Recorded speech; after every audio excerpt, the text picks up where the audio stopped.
Muy buenas noches, estimados participantes. Les damos la más cordial bienvenida a nombre de nuestra institución y el ilustre Colegio de Abogados de Piura. Tenemos la presencia del doctor José Matos Pérez, quien es abogado especialista en Derecho Administrativo, especialista en análisis de impacto regulatorio por la Universidad del Pacífico. También es analista legal en la SUNAFIL y le damos la más cordial bienvenida para poder abordar el curso especializado en la actividad administrativa de fiscalización y fundamentos de la potestad sancionadora de la administración. Queda usted con la palabra, doctor José, bienvenida. Muchas gracias, Pamela, por la presentación. Muchas gracias al Centro de Formación y Capacitación, ¿no? por brindar un curso que es muy relevante específicamente para todos los que estamos dentro de la administración pública y los que estamos, digamos, como FEBA, como servidores, como administrados, o también más adelante, ¿no? Como un tema de investigación específicamente. Entonces, el tema del día de hoy que vamos a comentar va a ser un poco sobre lo que es la actividad de fiscalización específicamente, ¿no? Cómo está regulado en la Ley de Procedimiento Administrativo General. Y después también, el segundo gran tema que nos han pedido es hablar un poco sobre la potestad, ¿no? O los fundamentos de la potestad sancionadora, ¿no? Que tiene toda administración, pero que tiene como objeto, ¿no? Buscar, ¿no? A través de la sanción, el cambio de la conducta de los administrados, ¿no? Entonces, y para ello hemos preparado un PPT, y lo primero que yo tengo que decir sobre el tema de la fiscalización, ¿no? Sobre el tema de la actividad de fiscalización, es que cuando uno busca un análisis, digamos, constitucional, si hay un fundamento constitucional, normalmente no lo va a encontrar de manera expresa, ¿no? Lo va a encontrar de manera, digamos, por así decirlo, indirecta, ¿no? Donde se establecen ciertas atribuciones que tiene el Estado, ¿no? Como administración, para, digamos, cumplir ciertos, digamos, ¿no? Para cumplir o satisfacer ciertos intereses generales de la sociedad. Entonces la administración en sí no tiene una norma expresa sobre lo que es la actividad de fiscalización, pero esto no quiere decir que no tenga un elemento indirecto constitucional que tiene por objeto la administración de cumplir este rol de garante, ¿no? Dentro de lo que es la sociedad, para poder establecer mecanismos para que los administrados cumplan un conjunto de normas ¿no? Preestablecidas, y en caso de incumplirlas hay una sanción. Lo que se está buscando con ello es dar, ¿no? Una regulación, ¿no? Con el objeto del cumplimiento de estas disposiciones. Si el Estado crea normas jurídicas, ¿no? De derechos, sea a los consumidores, sea a los trabajadores, sea a las empresas, entre otros, también tiene que establecer un mecanismo de investigación para poder observar si se están cumpliendo o no, que puede, ¿no? Que normalmente la administración lo realiza de oficio, ¿no? Que muchas veces puede venir de pedido, puede venir de una denuncia, pero es de oficio o es la administración que tiene esa obligación de poder fiscalizar y observar el cumplimiento. Entonces, por eso es importante partir de ahí, ¿no? Y lo segundo, ¿no? Antes de la Ley de Procedimiento Administrativo General, que establezca este capítulo de lo que es la fiscalización o la actividad de fiscalización, la administración tenía muchas normas sectoriales, ¿no? Para cada uno de ellos. Y por lo tanto, el que estudiaba, digamos, lo que era la fiscalización en materia laboral, ¿no? Se encarga, por ejemplo, del sector trabajo, encontraba que tenía normas distintas a lo que tiene, por ejemplo, el tema de consumidor, y también distintas a las que tiene, digamos, el tema de protección, digamos, de marcas. Entonces, eso es lo que venía, ¿no? Entonces, la ley de procedimiento lo que va a permitir es establecer un primer ordenamiento, ¿no? De garantías mínimas que tienen que adecuarse todo lo que es la fiscalización, ¿no? Que realiza la administración. Y eso es interesante, ¿por qué? Porque comienza a ordenar o a establecer normas mínimas que toda la administración tiene que observar dentro de su papel, ¿no? Que la ley lo otorga como órgano que va a tener esta función preventiva, fiscalizadora, ¿no?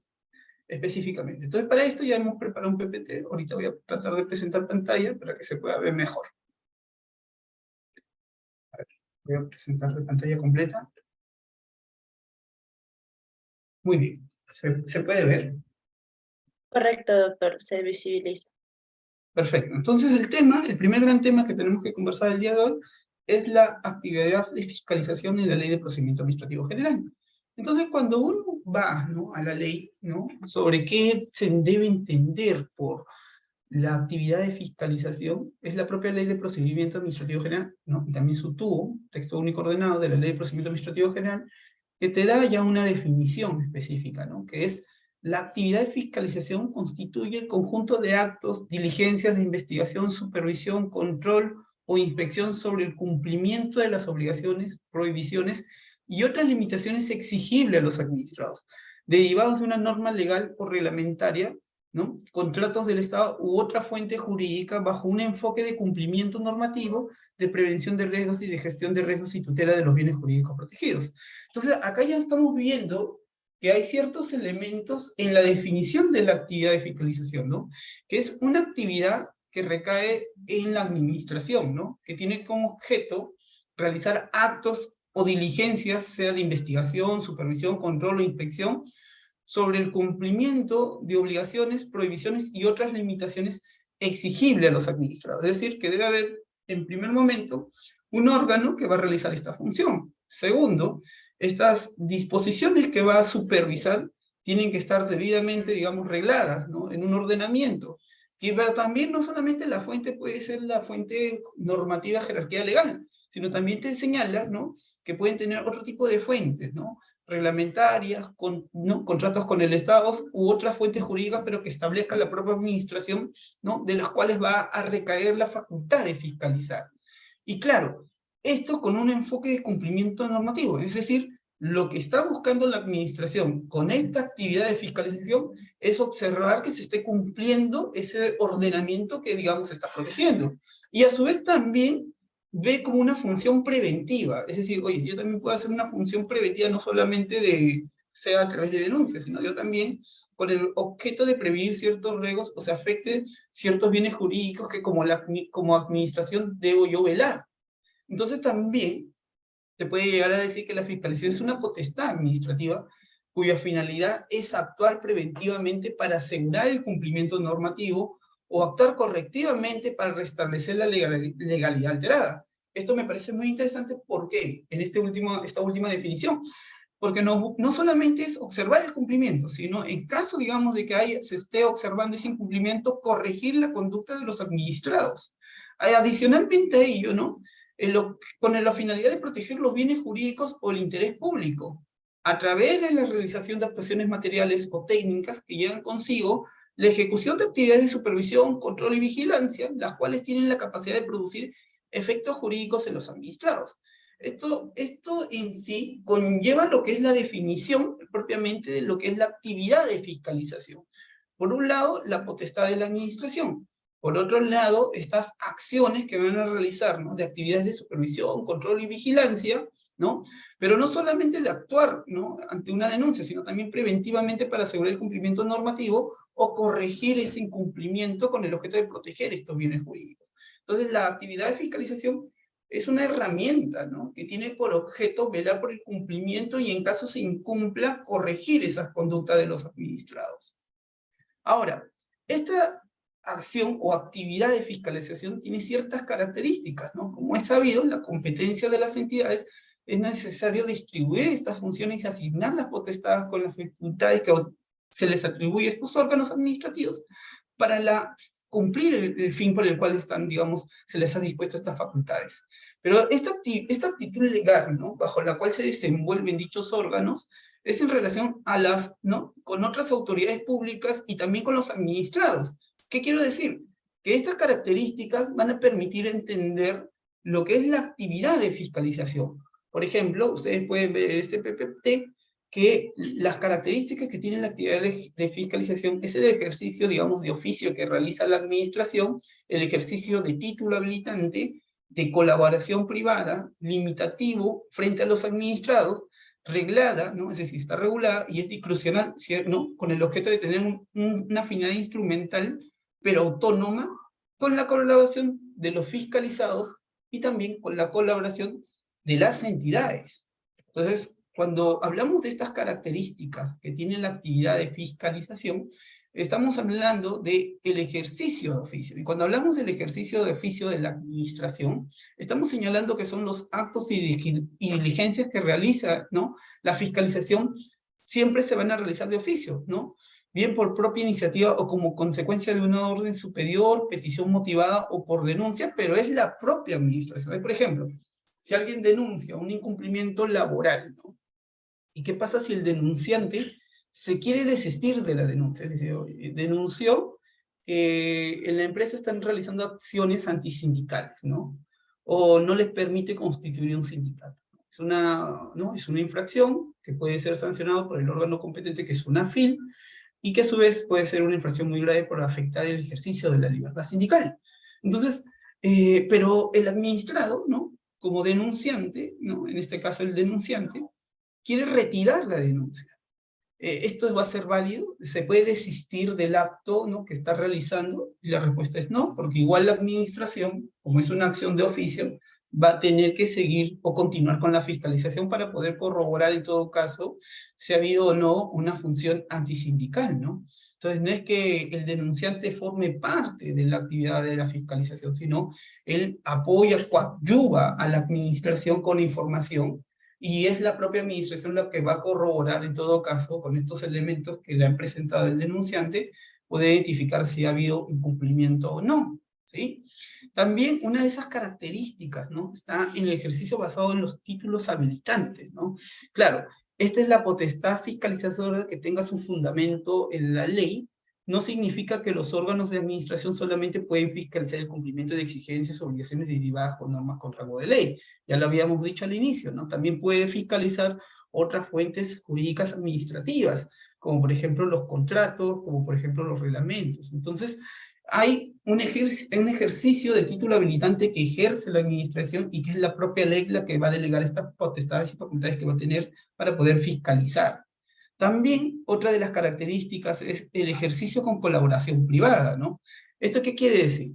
Las normas especiales regulan esta función, interpreten y aplican en el marco de las normas comunes del presente capítulo. Eso qué quiere decir que la administración puede ejercer esta función, pero también lo pueden ejercer personas naturales o jurídicas privadas. Es decir, la propia administración se puede apoyar, ¿no?, a través de contratando, ¿no?, a órganos privados para que puedan realizar esta función, pero el objeto es que se realice esta función, ¿no?, de fiscalización específicamente, que puede ser por la propia administración o puede ser contratando a terceros como personas naturales o personas jurídicas. El ejercicio limitativo o restrictivo de derechos, ¿no? ¿Y esto qué quiere decir? Que la potestad fiscalizadora, en verdad, es un ejercicio que tiene la administración y es considerada como una potestad de gravamen, en tanto tiene la capacidad para limitar o restringir los derechos de los administrados cuando se está ejerciendo esta función. Pues como es visto, su finalidad no solo es para asegurar la adecuación de las relaciones jurídicas de los particulares a la normativa, sino para también restablecer la legalidad alterada. Por ejemplo, cuando se ha corroborado un incumplimiento, ¿no?, la administración a través de la acción, a través del fiscalizador, puede, ¿no?, si este incumplimiento es subsanable, puede requerirle al administrado, ¿no?, subsanarlo, ¿no? Porque el objeto más que sancionar, ¿no?, que tiene la función fiscalizadora es corregir estas conductas. Y por lo tanto, si el incumplimiento que ha observado puede ser subsanable, le puede dar un plazo razonable al administrado para que le pueda presentar la subsanación de ese incumplimiento, y una vez subsanado, ¿no?, este incumplimiento, el órgano fiscalizador puede terminar, no necesariamente en una propuesta de acta de infracción, puede terminar en un informe señalando que se ha subsanado el incumplimiento que se ha observado, ¿no? Eso también es interesante. También una de las características es la potestad reglada y discrecional, ¿no? Es una potestad administrativa que está regulada, ¿no?, en un conjunto de normas que establece estas facultades que tiene la propia administración. No es que la administración va a crear, ¿no? Es decir, pongamos, ¿no?, el día de mañana la autoridad de trabajo quiere sacar una función de fiscalización, por ejemplo, a las áreas, digamos, a los que conducen autos, ¿no? No es que la propia administración va a crear su facultad, sino esta facultad que ostenta va a estar arreglada en una norma jurídica. Y por lo tanto también la función que va a realizar en la función de fiscalización también va a estar preestablecida. ¿Qué acciones pueden realizar los fiscalizadores, ¿no? Es decir, puedo hacer una visita, puedo hacer una comparecencia, tengo algunas medidas que puedo utilizar en caso de incumplimiento y se pueda poner en peligro, digamos, la integridad de las personas o de los administrados, ¿no? Puede, por ejemplo, cerrar en todo caso, ¿no?, el cierre, digamos, del establecimiento en caso, digamos, se esté poniendo en peligro la vida de los trabajadores, ¿no? Entonces, es una potestad que está arreglada, ¿no? Y su atribución, ¿no?, también puede ser a través de la ley, siempre y cuando la ley le permite al reglamento señalar, ¿no? Le da esa facultad de poder reglamentar algunas atribuciones adicionales o desarrollarlas en todo caso, ¿no? Es una actividad instrumental pero autónoma, ¿no? Cuando se dice que es una actividad instrumental es porque la actividad de fiscalización no tiene un fin en sí mismo, ¿no? Pero hay cierta autonomía que ejercen, ¿no?, los fiscalizadores. Normalmente cuando uno capacita a los fiscalizadores, se les dice, ¿no?, al fiscalizador que es ¿no?, es como un investigador, ¿no?, que tiene que tener, por ejemplo, cuando él recibe la denuncia o realiza, ¿no?, un operativo de oficio, ¿no?, porque la propia administración ha observado la necesidad de poder hacer una fiscalización o inspección, él tiene que, por ejemplo, tener claro los hechos previamente antes a la fiscalización para poder, digamos, tener ciertos resultados, ¿no? Si es por denuncia, tendría que leer la denuncia para poder observar, aparte de las materias que están dispuestas en la fiscalización, tendría que poder hacer unas acciones previas para poder, digamos, documentarse y a la hora de fiscalizar, tener una teoría de caso para poder pedir cierta documentación o colaboración al administrado que está fiscalizando, ¿sí? También la colaboración de los fiscalizados. Y esto es importante, ¿no? Porque muchas veces cuando el inspector, ¿no?, la administración va a fiscalizar, los administrados, ojo, deben colaborar con él. Deben, digamos, presentar la información, deben permitir dar las declaraciones correspondientes, porque si no, si incumplen este deber de colaboración, pueden estar cayendo en un supuesto de obstrucción a la labor inspectiva, ¿no? Y por lo tanto esto puede ser multado. Por ejemplo, si por ahí genera un retraso o que la información no se le está dando en el plazo que supuestamente había solicitado el fiscalizador.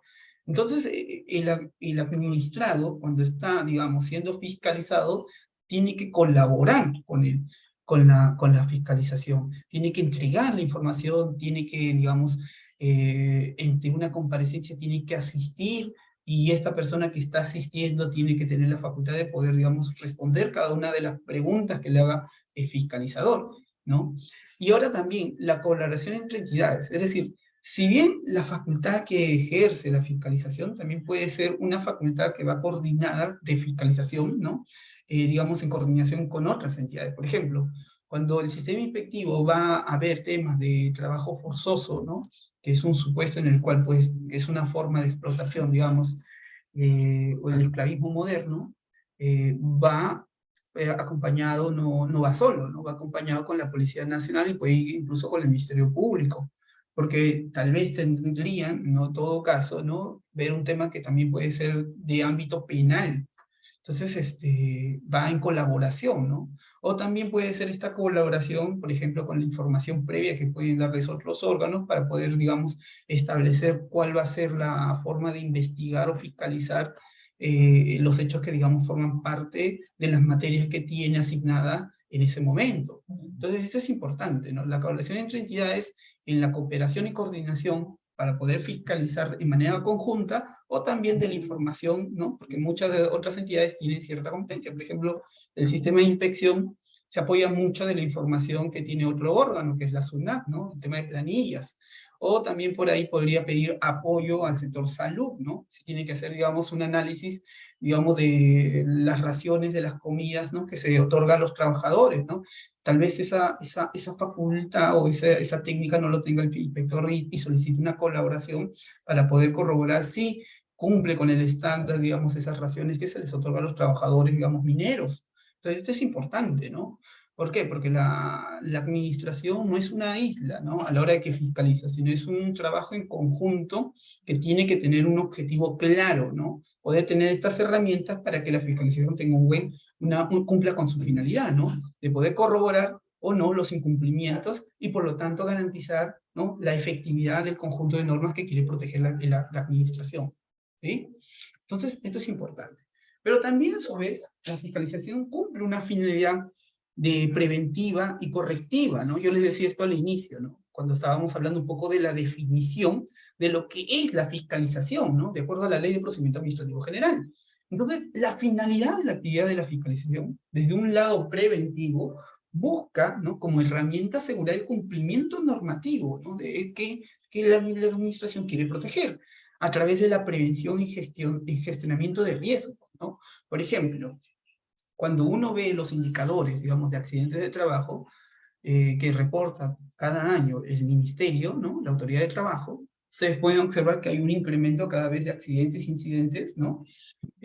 Por el sector de manufactura. Entonces, ante esa realidad, ¿no?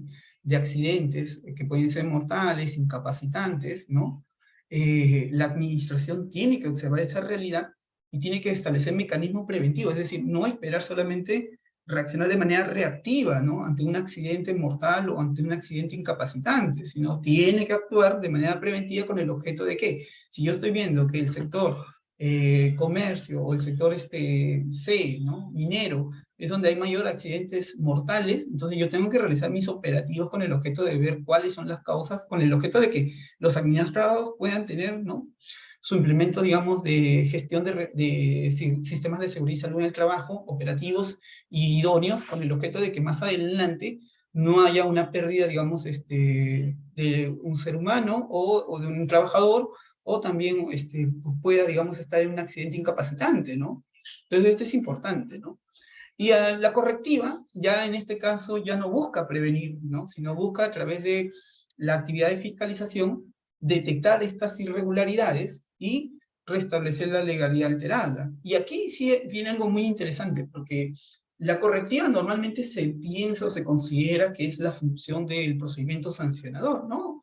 También hay acción correctiva en la etapa de la fiscalización, ¿no? Yo les decía al inicio, ¿no? Que cuando el inspector corrobora un incumplimiento, ¿no? Y puede el inspector emitir una medida de requerimiento y solicitarle al administrado corregir esa conducta. Y le da un plazo razonable para que corrija esa conducta. Si no lo hace, ¿no? Obviamente va a proponer una acta de infracción donde va a haber una propuesta de sanción, pero si lo hace, puede terminar el informe señalando que ha corregido esa conducta que era subsanable. Entonces acá viene una función correctiva de detectar y restablecer la legalidad alterada. Y esta función es propia de la actividad de fiscalización, ¿no? Ahora, también es importante hablar cuáles son las facultades de las entidades que realizan fiscalización, ¿no?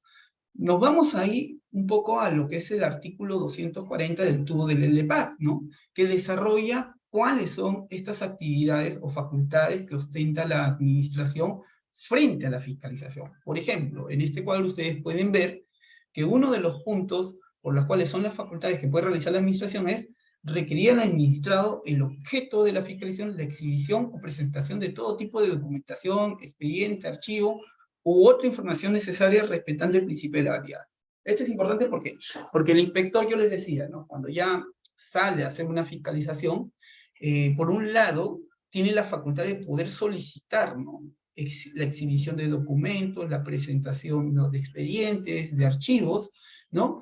Toda información que sea necesaria para que pueda observar si se está cumpliendo o no, digamos, la materia que se ha sido asignada a fiscalizar. Y acá también viene un tema, ¿no? Claro, pero no toda información, ¿no? Puede, digamos, hay una limitante también, ¿no? La información que afecta la intimidad personal o familiar, así como la materia protegida por el secreto bancario, tributario, comercial, ¿no? Se rigen dispuestos, ¿no? A la ley y a la Constitución, ¿no? Y esto es importante porque la administración tiene que observar que hay información que, digamos, podría solicitar y tiene esto, digamos, estos datos, y tendría que tener una reserva de esa información, ¿no? En algunos casos, ¿no? Hay información que tiene que entregarle el administrado, ¿para qué? Para que pueda corroborar el cumplimiento o no. Entonces, como es la administración en esta etapa de fiscalización, normalmente el administrador no podría oponerse, salvo, ¿no? Que la propia disposiciones establezcan que no le permitan. Por ejemplo, en el caso, ¿no? Donde la fiscalización, ¿no? El lugar de fiscalización muchas veces puede coincidir con el lugar, digamos, el lugar de la vivienda del administrador, ¿no? Esto normalmente se ve en los casos cuando es fiscalización, ¿no? De trabajadores del hogar, ¿no? Muchas veces el hogar, ¿no? Como centro de trabajo, pero también es la vivienda de la persona o del empleador. Entonces ahí el fiscalizador no puede ingresar, digamos, de manera libre, sino tiene que solicitar permiso ¿a quién? Al administrado, que sería el empleador. Y si el empleador no le da el acceso, ¿no? Él no puede, digamos, ingresar salvo que tenga un mandato, digamos, judicial que le permita realizar ello, ¿no? Entonces, va a haber cierta limitante, digamos, en algunas excepciones, ¿no? Donde la propia ley le da una protección mayor, ¿no? A estas situaciones, como por ejemplo acá que sería la vivienda que coincide con el lugar de trabajo, ¿no?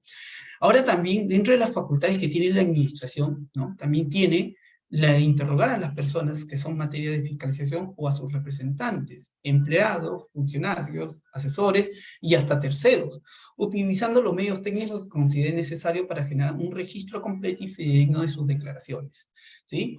En el caso de cuando hace interrogaciones, ¿no? A las personas, no sean trabajadores, empleados, funcionarios, entre otros, ¿no? Siempre el inspector les va a otorgar un acta, ¿no? Para que den la conformidad. Incluso ahí, en esos supuestos, cuando está levantando el acta, el administrado puede señalar que no está conforme con lo declarado, ¿no? ¿Por qué? Porque no necesariamente la suscripción quiere decir que hay un consentimiento, pero puede poner en las actas de levantamiento, ¿no? Digamos, de corroboración o interrogación, que se realice que no está conforme con tal hecho, ¿no?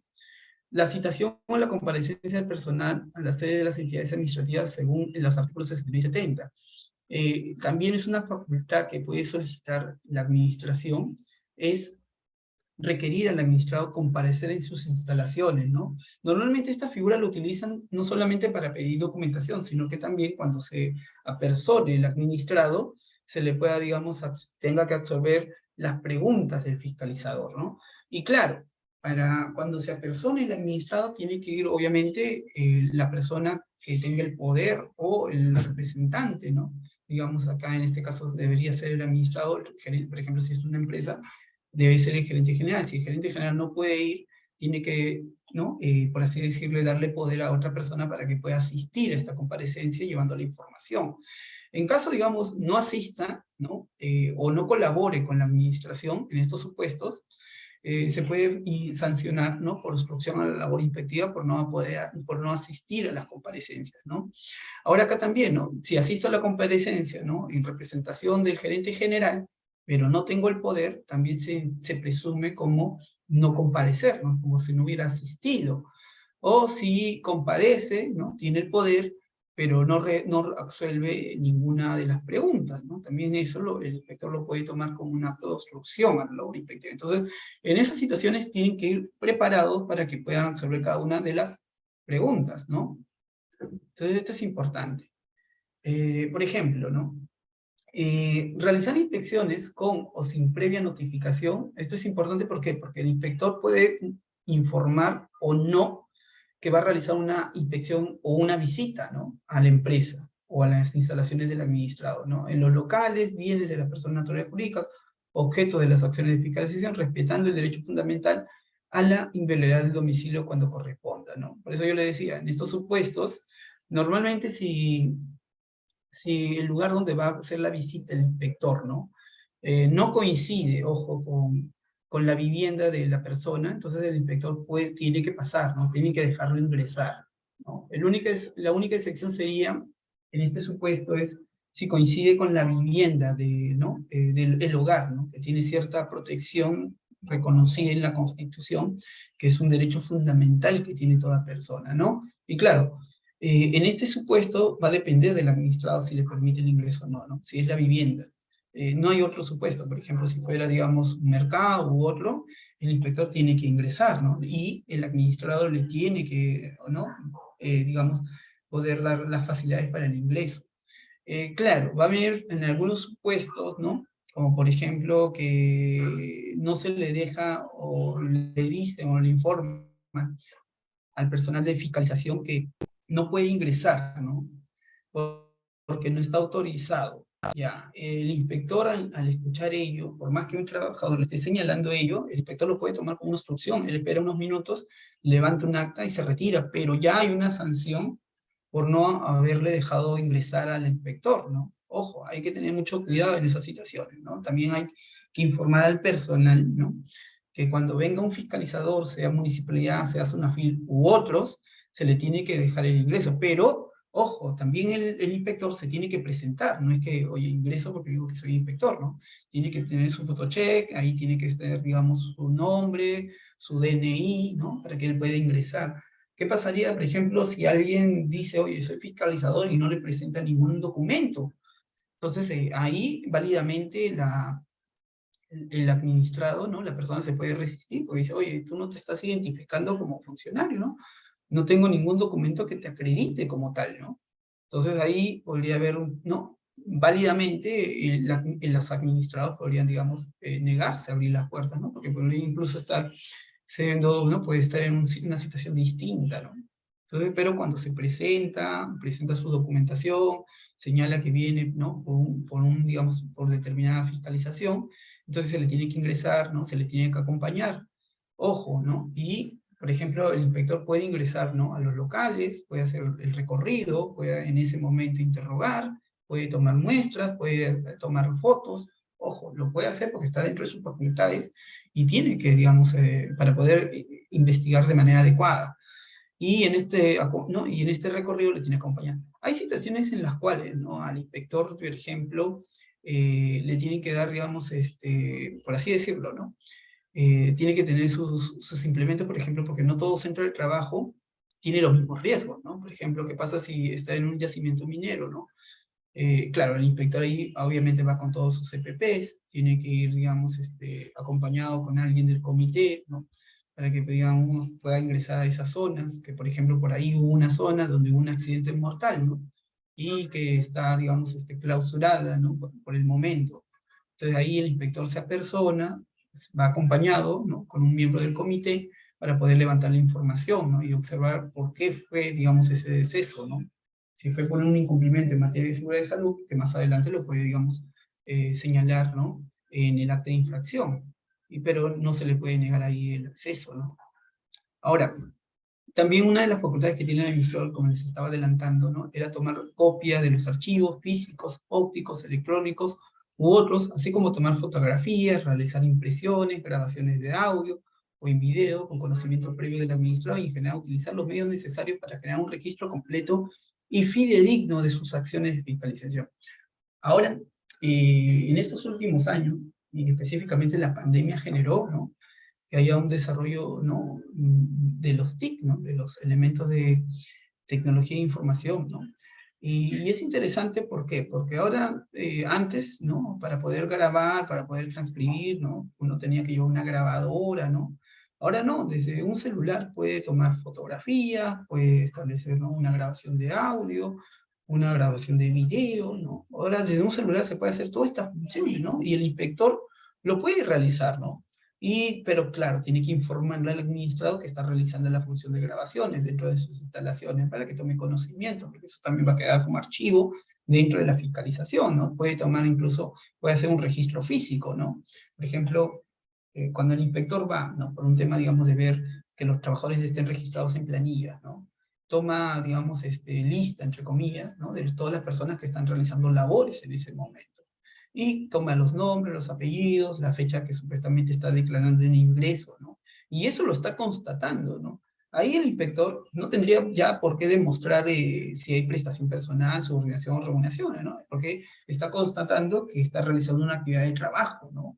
Claro, lo único que en ese momento estaría, digamos, de demostrar es a partir de cuándo es trabajador, ¿no?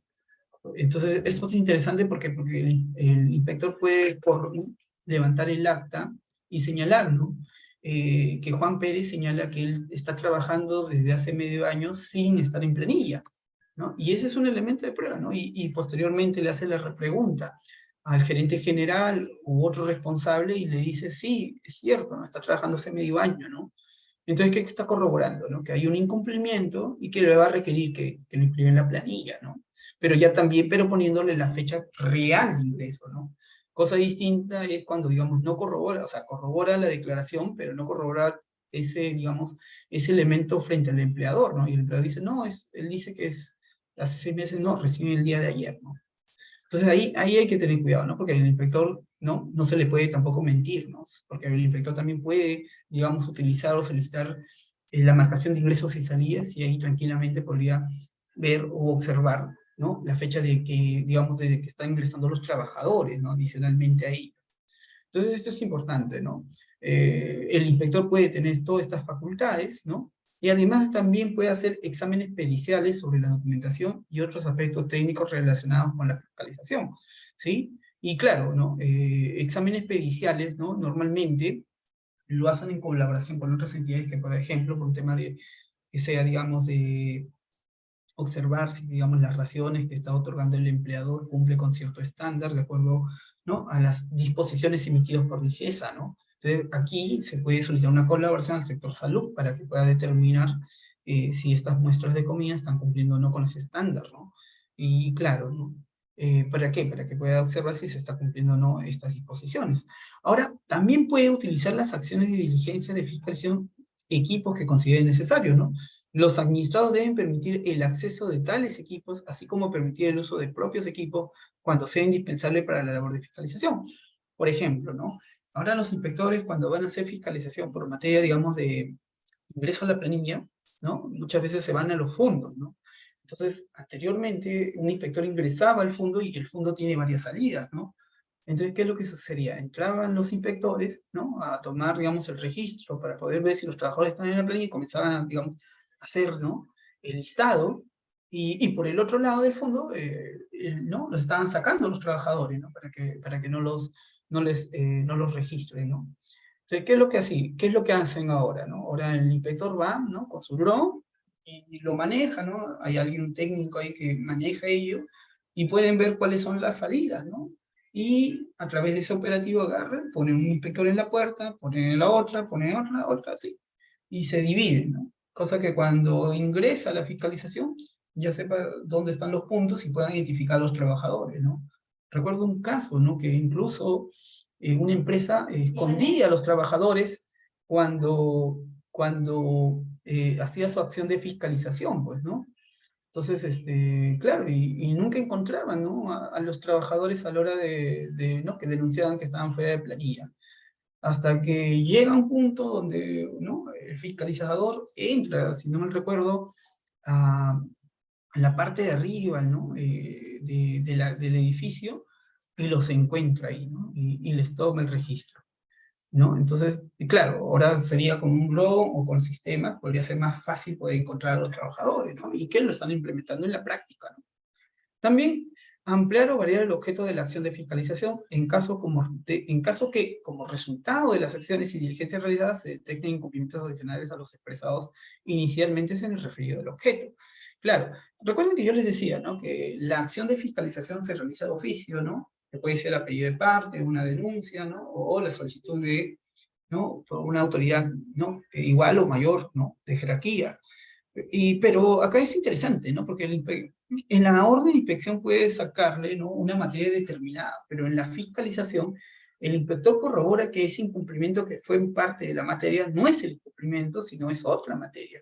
Puede solicitar la modificación, puede citar incluso la ampliación, puede ser, oye, está bien, esta materia es, pero adicionalmente estoy encontrando también esto, ¿no? Entonces, esto va de la mano, ¿no?, con la dinámica que debe tener toda administración para poder, digamos, tener estas facultades, ¿no?, para poder fiscalizar. Y esto también es importante, ¿no?, porque cuando el inspector comienza a iniciar la fiscalización, el empleador o el administrado le puede solicitar cuáles son las materias que están fiscalizando, ¿sí?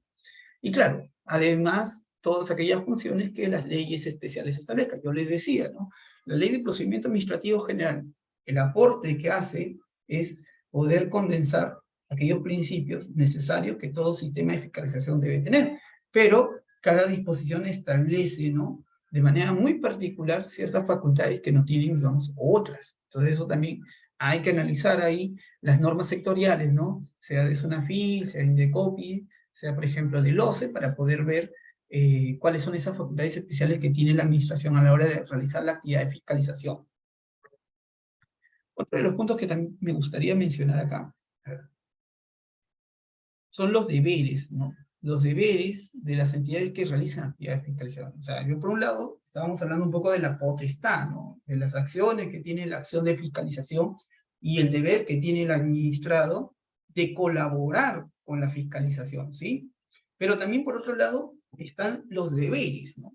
Los deberes que tiene que tener la entidad, ¿no? ¿Y cuáles son ellos? Previamente a las acciones y diligencias de fiscalización, realizan la revisión y evaluación de la documentación que contenga información relacionada con el caso en concreto que es objeto de fiscalización. Claro, esto es importante, ¿no? ¿Por qué? Porque una vez que tiene el fiscalizador la denuncia y la orden, ¿no?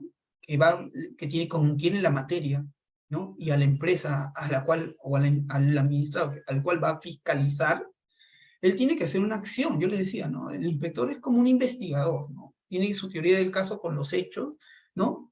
Utiliza, ¿no? La comprobación de datos para, digamos, acumular información, y así, a la hora de comenzar a hacer sus actuaciones de fiscalización, que puede ser una visita, que puede ser una comparecencia, que puede ser un requerimiento de información, entre otras funciones que tiene, puede decir, oye, esta sería la más adecuada para poder cumplir con el objetivo que ha sido la materia, la denuncia, que es materia de fiscalizar.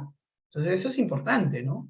También tiene el deber de identificar, ¿no? O identificarse a requerimiento de los administrados, identificarse, disculpa, a requerimiento de los administrados. Yo les decía, ¿no? El inspector cuando va a hacer una visita, tiene que presentar su credencial, ¿no? Y esta credencial no es cualquier credencial, no es mi DNI, ¿no? Es la credencial que le ha otorgado la entidad, porque con ese documento se le permite al inspector, ¿no? Poder, digamos, para que el administrador sepa que este es el inspector que va a realizar, adicionalmente para corroborar con el DNI, ¿no? Incluso ahora la administración, por ejemplo, en el sistema de inspección de trabajo, aparte el inspector puede presentar su carnet, ¿no? Y ahí está su nombre y su DNI, ¿no? Con su foto, pero uno puede decir, oye, pero José, ha habido casos así de, ¿no? De personas que han suplantado, ¿no? A estas autoridades. Claro, entonces el administrador, ¿qué puede hacer?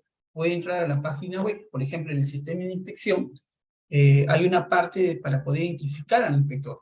Entonces, si ustedes le piden el photocheck y ahí está, ¿no? El DNI, el número de DNI, ustedes pueden poner en la página web de Sunafin inspector DNI y le sale el carnet, ¿no? Con la foto. Entonces, ese es suficiente para decir, oye, sí, es él, acabo de acreditarlo, pase, ¿no? Realice la visita, ¿no? Entonces, eso es importante, se tiene que presentar. ¿Qué pasaría si el inspector va, no es inspector, pero no tiene, no tiene su credencial ni tampoco su DNI? Entonces, claro, válidamente el administrador podría decirle que no se ha presentado como servidor o funcionario público, y por lo tanto no podría, ¿no? Dejarle el ingreso hasta que él se identifique de acuerdo al artículo 241 de la ley, del tubo de la Ley de Procedimiento Administrativo General, ¿no? Y después podría ser sancionado el administrador. Ante ello, no. Incluso, ¿no? En esos casos siempre se recomienda que el administrado, ¿no? Pueda, digamos, dejar constancia de esos hechos, ¿no? Es decir, pueda grabar, oye, que acá se está presentando a tal hora Juan Pérez, sin embargo no me está presentando su credencial ni tampoco su DNI, por lo tanto yo no puedo dejarlo ingresar a las instalaciones, ¿no? Y cosa que si por ahí el inspector, aún a pesar de ello, quiere, digamos, imponer una sanción por obstrucción a la inspectiva, tranquilamente el administrador puede demostrarlo, ¿no? Que se presentó, pero no tenía, ¿no? No se presentó, no presentó la credencial ni tampoco su DNI. Ahora, las autoridades también tienen, ¿no? Tienen la obligación o el deber, ¿no? De citar la base legal que sustente su competencia, ¿no? De fiscalización, sus facultades y las obligaciones al administrador que lo solicite, ¿no? Recuerden que los administrados, ¿no? También hay una función, digamos, que realiza la administración, ¿no? De informarle sus deberes y los derechos que tiene el administrado en ese momento, ¿no? El deber, digamos, de, ojo, si no me dejas ingresar a hacer la visita inspectiva, puedes acarrear una infracción muy grave, ¿no? Por obstrucción a la buena inspección, le está señalando, ¿no? Cuáles son sus deberes, cuáles son sus obligaciones, ¿no? Le tiene que informar. También entregar copia del acta de fiscalización o documento que haga sus veces al administrado al finalizar la diligencia de inspección, consignando de manera clara y precisa las observaciones que formule el administrado, ¿sí? Yo les decía, ¿no? ¿Qué pasa cuando el fiscalizador va, ¿no? Y levante el acta, ¿no? De la visita, ¿no? Y por ahí no está de acuerdo con algunos hechos que está alegando, el administrado puede suscribir el acta, solicitar el acta, firmarla y señalar en desacuerdo con estos hechos, ¿no? Lo puede poner, ¿no? Está obligado, ¿no? De entregarle el acta estas actas de verificación al administrado, sí, sí está obligado. Por eso ¿por qué? Porque más adelante esos van a ser medios de prueba que van a formar parte del informe o acta de infracción. Tiene que guardar, ¿no? El fiscalizador tiene que guardar reserva de la información obtenida en la fiscalización, ¿sí? Toda esta información que les decíamos, ¿no? Que puede solicitar, ¿no? Requerir administrar el objeto de fiscalización, la exhibición, presentación de documentos, de documentación, expediente, archivos, tiene el deber de guardar reservas de toda esa información obtenida, ¿no? ¿Sí? No la puede, digamos, exhibir, no la puede decir, oye, mira, acá he encontrado esto, ¿no? ¿no? Eso podría acarrear incluso una sanción al propio fiscalizador, ¿no? Y debe ser imparcial y hay una prohibición de mantener un interés en conflicto. Por ejemplo, si por ahí el fiscalizador es compadre, ¿no? Del que es el fiscalizado, él tiene que informar inmediatamente a su superior, ¿no? Que hay un conflicto de interés y que por lo tanto asignen otro inspector. Si no lo hace, ¿no? Y aún así continúa con la fiscalización, a pesar que puede ser que termine en acta, ya hay un incumplimiento por parte de la autoridad, ¿no? Y esto puede tener una sanción de destitución incluso, ¿no? Oye, pero igual le impuso la propuesta de infracción, sí, pero está incumpliendo, ¿no? Porque ha habido un conflicto de interés, ¿no?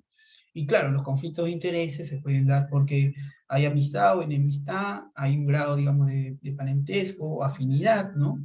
Que ya la propia ley ha señalado cuáles son esos conflictos de intereses específicamente, ¿no? Y debe ser imparcial, ¿sí? Claro. ¿Por qué? Porque la acción de fiscalización va, ¿no? Con el objeto, digamos, de observar si se está cumpliendo o no un conjunto de normas, yo les decía. Pero también a su vez el inspector tiene que ser imparcial, no puede estar parcializado, decir, oye, siempre que voy a fiscalizar, las empresas siempre incumplen, no. A pesar de ello, tiene que tener un carácter imparcializado con el objeto de poder corroborar de manera objetiva, ¿no? Todos los medios de prueba que son presentados. Y también tiene que ser imparcial, digamos, con las funciones que realiza a la hora de desplegar sus acciones de fiscalización. Por ejemplo, si hace una visita, si hace una comparecencia, si da un plazo razonable para el cumplimiento de ciertas obligaciones, ¿no? Eso también es. Entonces, esto conlleva, ¿no? Al deber de imparcialidad que tiene y razonabilidad también a la vez que tiene que tener todo inspector a la hora de emitir alguna medida adicional, ¿no? Otro de los puntos que también quisiera comentar, ¿no? Son los derechos de los administrados que son fiscalizados, ¿no? Primero, todo administrado tiene derecho a ser informado del objeto y del sustento legal de la acción de supervisión. Es decir, viene la fiscalización, perfecto, ¿no? ¿Qué están fiscalizando? ¿Qué materias van a fiscalizar? ¿Cuál es su base legal? ¿Me pueden informar? Perfecto, te informo, estas son las materias y esto es lo que se va a fiscalizar, ¿no? En algunos casos incluso el fiscalizador le presenta, ¿no? La orden que tiene las materias a fiscalizar, ¿no? En todo caso también lo puede hacer verbalmente, pero tiene que informarle, ¿no? En caso lo solicite el administrado, ¿no? Incluso hay unas buenas prácticas de los fiscalizadores, ¿no? Cuando van a hacer la acción de fiscalización. Le informan a los administrados cuáles son las materias y cuál es el sustento legal por el cual tienen la facultad de fiscalizar, ¿no? A estos administrados, ¿sí?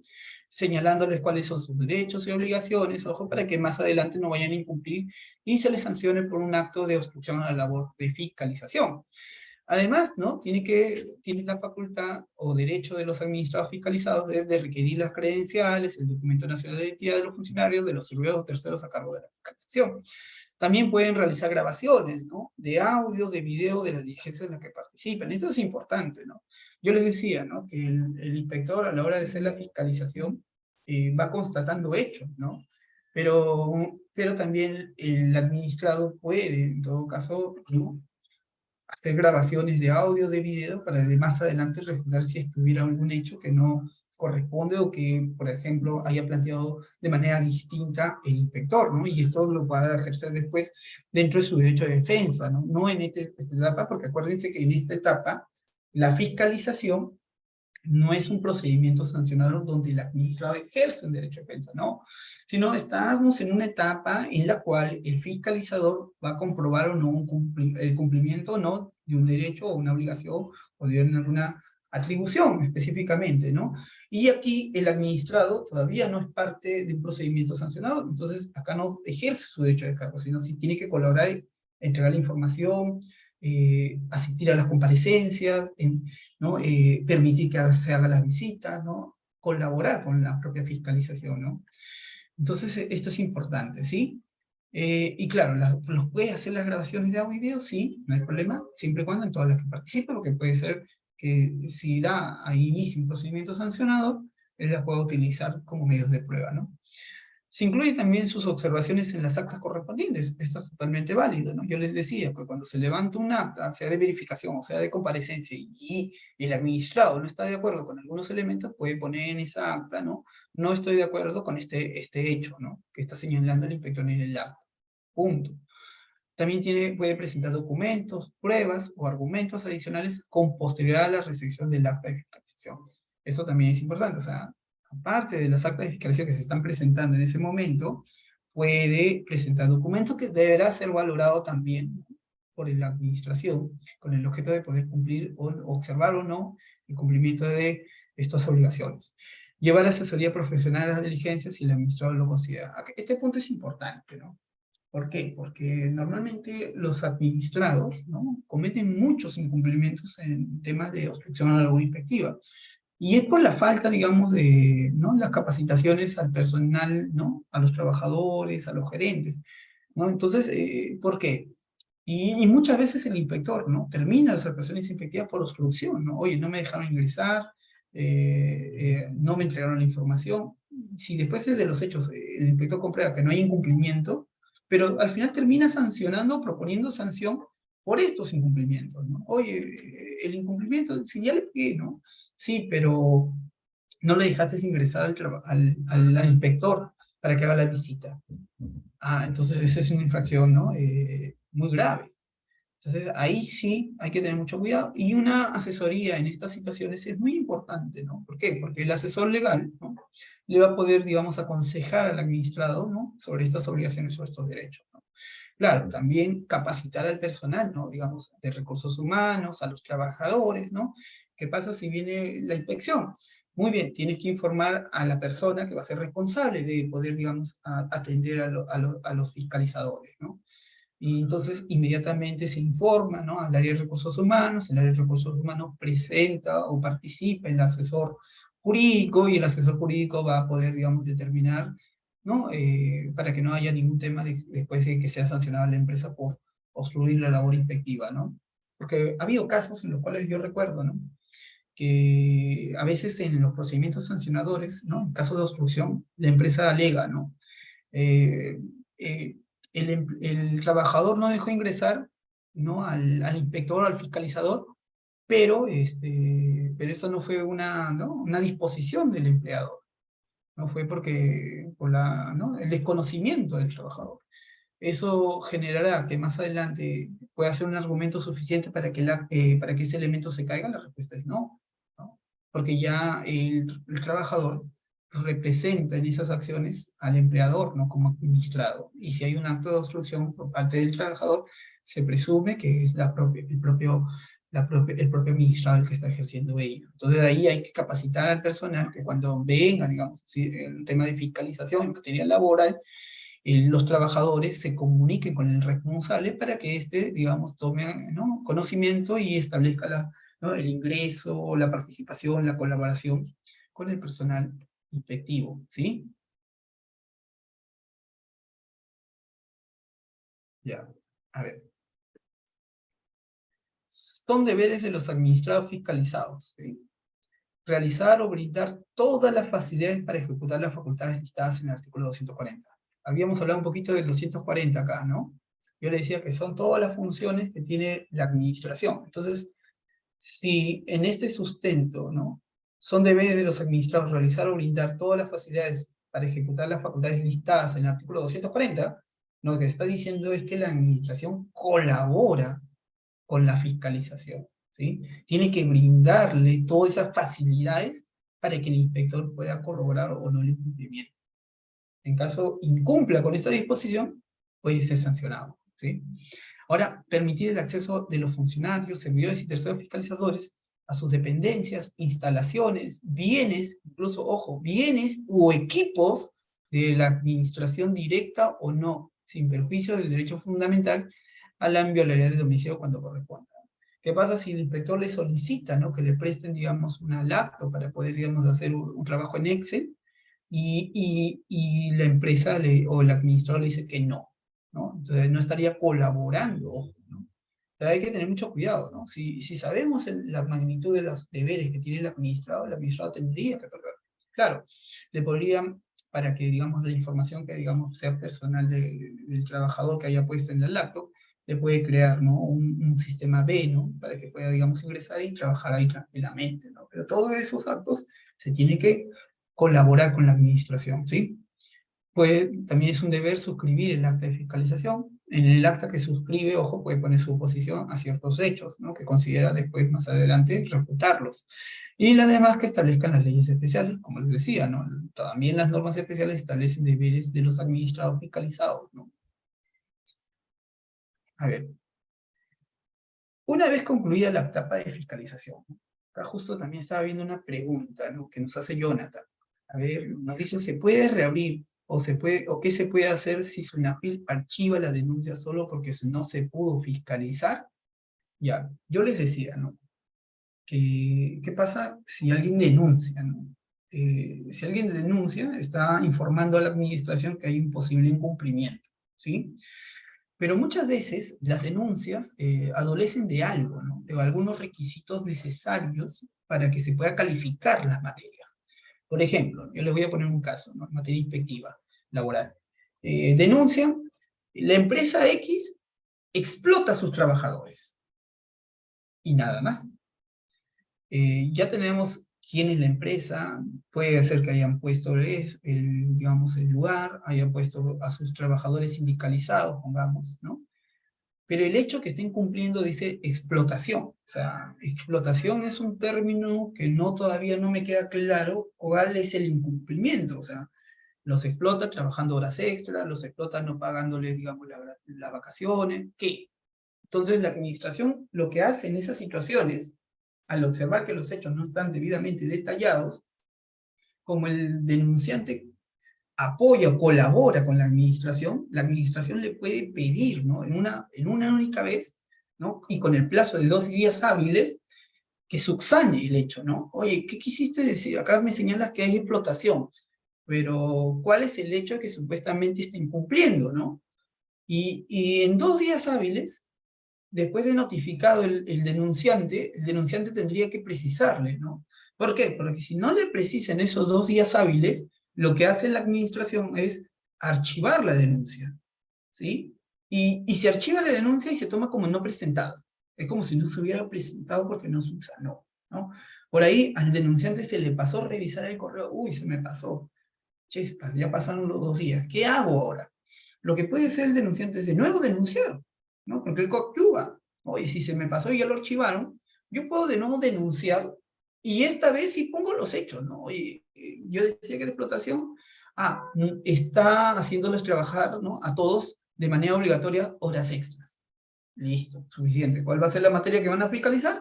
Fiscalización de jornadas, ¿no? Por trabajo en sobretiempo, ¿no? Sin voluntariedad. Listo. Y se va a establecer, ¿no? O sea, por más que se archive la denuncia, el administrado puede de nuevo denunciar, ¿sí? No hay problema, ¿sí? Por más que sea archivada. Así que la respuesta sería, puede volver a denunciar de nuevo el incumplimiento. Pero tenga que observar ahí los requisitos que debe contener toda denuncia para que más adelante de nuevo no la observe. Ahora, el acta de fiscalización o documento que haga sus veces es el documento que registra las verificaciones de los hechos constatados objetivamente y contiene como mínimo los siguientes datos. Claro, hay que diferenciar lo que es el acta de fiscalización, ¿no? Con el resultado específicamente, ¿no? Normalmente ya cuando concluyen las actuaciones de fiscalización, que puede ser la comparecencia, la visita, ¿no? Lo que es el requerimiento de información, entre otras, ¿no? Ya el inspector pudo haber corroborado, que puede terminar en dos sentidos, ¿no? Puede proponer, ¿no? Una medida de requerimiento y decir, oye, por si acaso encontré incumplimiento, pero es un incumplimiento que todavía puede subsanar, ¿no? Y le da un plazo para que subsane. Si el empleador subsana en ese plazo, el resultado de la fiscalización va a terminar en un resultado que va a ser un informe, ¿no? Que debe contener estos elementos. Pero si no subsana, ¿no? Va a terminar en un acta de infracción, ¿sí? Pero también acá también hay que observar, ¿no? Porque el inspector también puede ver que hay infracciones que son insubsanables. Y claro, normalmente las infracciones que son insubsanables son porque ya no se pueden revertir los efectos del incumplimiento. En el sistema de inspección tiene algo muy interesante, ¿no? Que no lo tiene, digamos, otras disposiciones o otras administraciones que también realizan función de fiscalización o supervisión. ¿En qué sentido? Que si ustedes revisan la Ley General de Inspección de Trabajo, ¿no? Y su reglamento, van a poder encontrar que hay normas en las cuales ya el sistema de inspección señala que son infracciones insubsanables, ¿sí? Como por ejemplo, el tema del trabajo forzoso, ¿no? El trabajo forzoso, ¿no? Que es una forma de explotación, ¿no? El trabajo infantil, ¿no? También es otra forma de explotación. Esas formas de explotación son sancionadas como infracciones insubsanables, ¿sí? Y lo están de manera legal. Entonces, ahí ya el inspector ya no emite una medida de requerimiento para que se pueda revertir las acciones, ¿no? De frente emite el acta de infracción, y en el acta de infracción va a motivar por qué estas infracciones son insubsanables.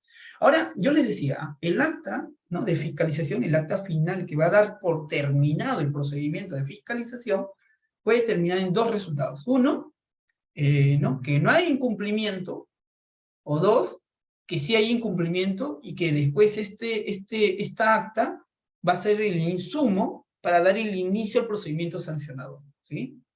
Si no hay incumplimiento, todo termina aquí, ¿no? El fiscalizador investigó, corroboró, no hay incumplimiento por el administrado, termino las acciones de fiscalización e informa al denunciante. Oye, por si acaso te informo que el resultado de la fiscalización terminó en que no hay ningún incumplimiento. En cambio, si termina en acta de infracción, ¿no? El acta de infracción le va a correr traslado solamente al denunciante, pero cuando se inicie el procedimiento sancionador, ¿sí? Ahora, ¿cuáles son esos elementos que debe contener el acta de fiscalización? El nombre de la persona natural o razón social de la persona jurídica que ha sido fiscalizada, lugar, fecha y hora de apertura y de cierre de la diligencia, nombre e identificación de los fiscalizadores, nombre e identificación del representante legal o de la persona jurídica fiscalizada o de su representante designado para dicho fin, los hechos en materia de verificación u ocurrencia de la fiscalización, las manifestaciones u observaciones de los representantes de los fiscalizados y de los fiscalizadores, la firma y documento de identidad de las personas participantes, y si alguna de ellas se negara a firmar, se deja constancia de la negativa. Y la negativa del administrado de identificarse y suscribir el acta, ¿sí? Las actas de fiscalización dejan constancia de los hechos verificados durante las diligencias, salvo previo en contrario. Y acá es interesante, ¿no? Porque las actas de fiscalización, ¿no? Que como resultado van a dar, ¿no? El fin, puede llegar a tener, digamos, ¿no? La propuesta, digamos, del incumplimiento. Ahora, acá, por ejemplo, las actuaciones de fiscalización podrán concluir, ¿no? En la certificación o constancia de conformidad de la actividad desarrollada por el administrado. Yo le decía, ¿no? Oye, las acciones de fiscalización, ¿cómo pueden terminar? En que no hay incumplimiento.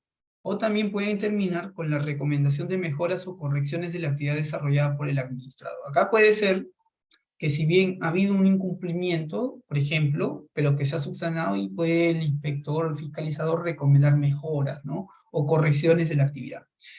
Pero también tiene una figura muy interesante, que es la advertencia de la existencia de incumplimientos no susceptibles de ameritar la determinación de responsabilidades administrativas, ¿sí?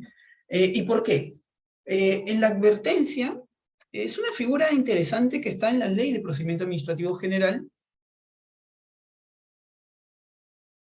A ver, Johnny nos pregunta, ¿no? ¿El fiscalizador puede condicionar al administrado que pueda consignar sus observaciones siempre y cuando firmen las actas de fiscalización? A ver.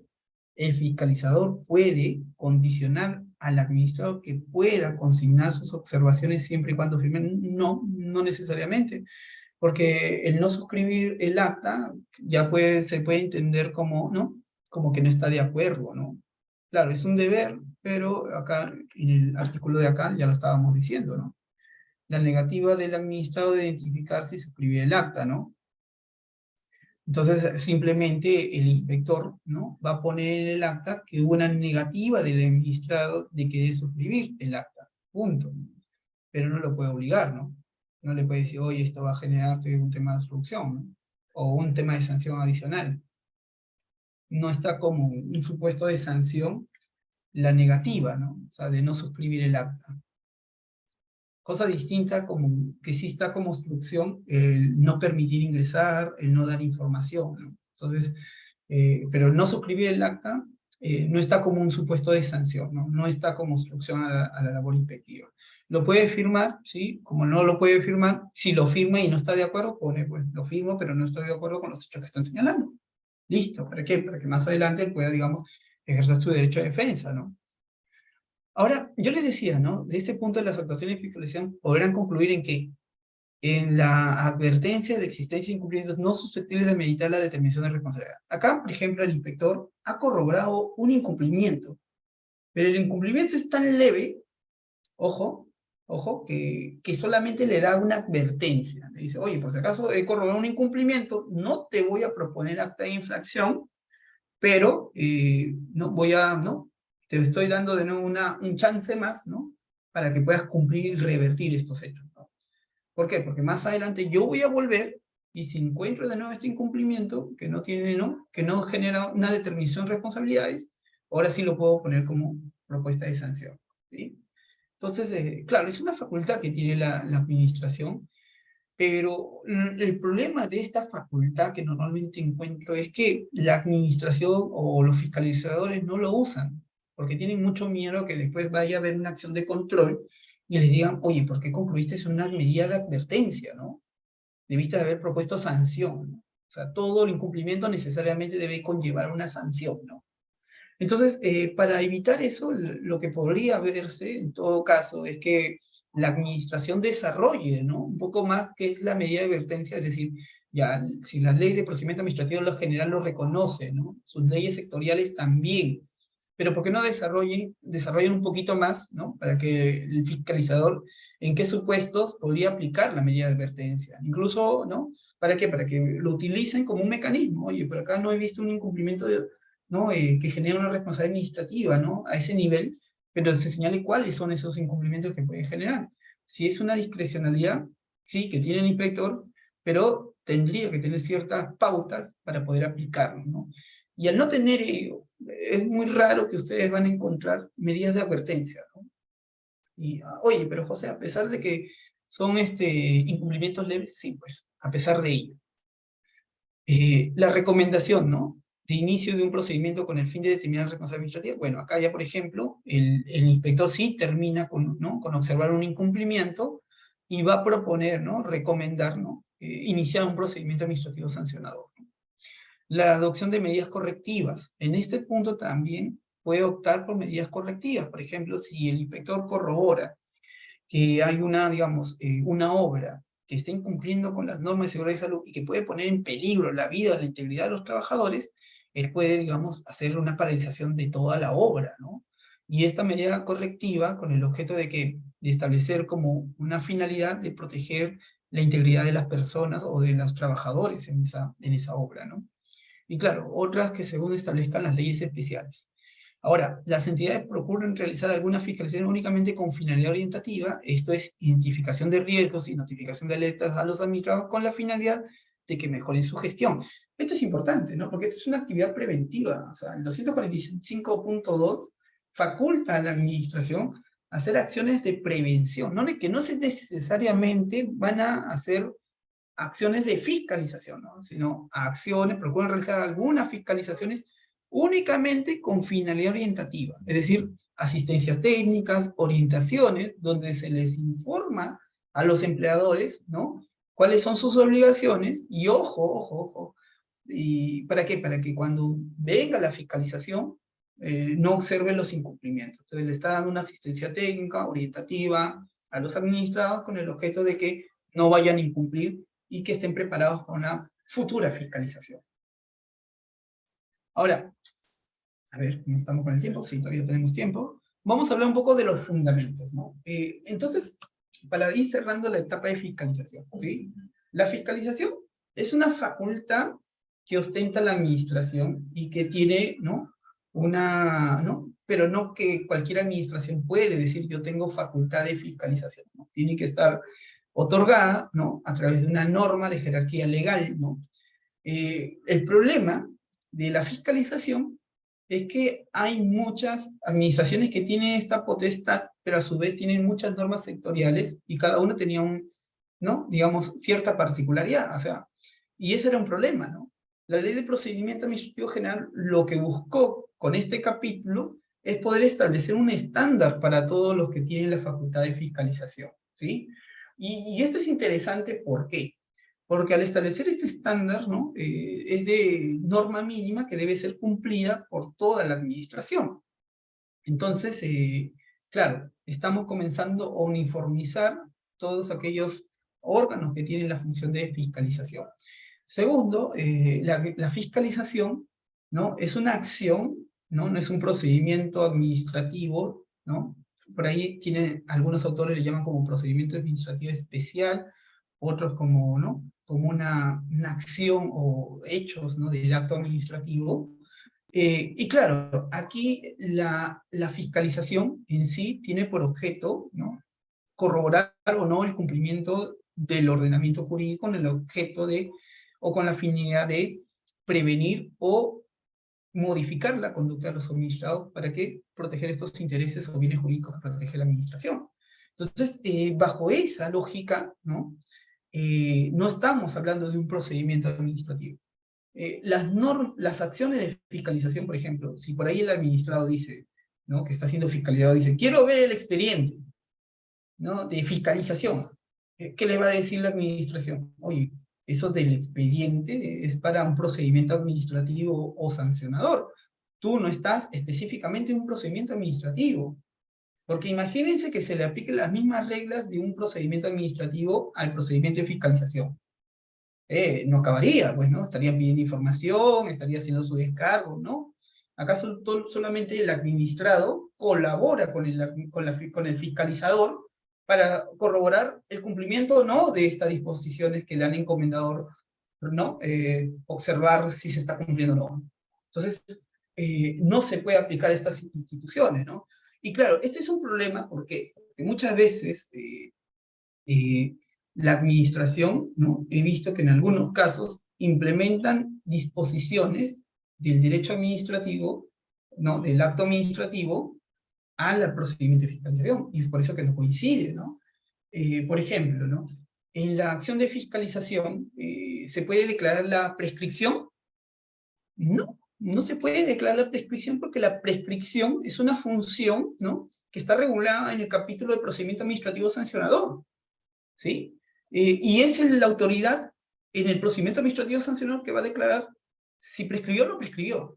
El fiscalizador no va a entrar en ese análisis. Tampoco no tiene la potestad, ¿no? De poder declarar, ya prescribió esto, ¿no? Él simplemente corrobora. ¿Ha cumplido o no ha cumplido? Listo. Ahí termina su trabajo.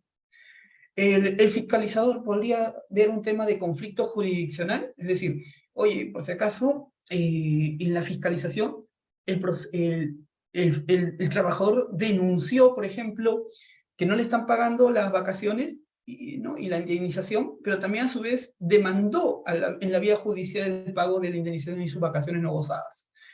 Yo podría decir como fiscalizador, no, como hay un conflicto, primero que lo resuelve el PJ y después yo voy a ingresar a analizarlo, tampoco, ¿no? Porque la administración tiene un fin distinto a la finalidad que realiza el Poder Judicial. El Poder Judicial tiene una finalidad de resolver un conflicto de intereses, ¿no? Entre las partes, demandante, que es el trabajador, y demandado, que es el empleador, ¿no? El administrado. Pero en la fiscalización, el denunciante, que puede ser el trabajador, no es parte.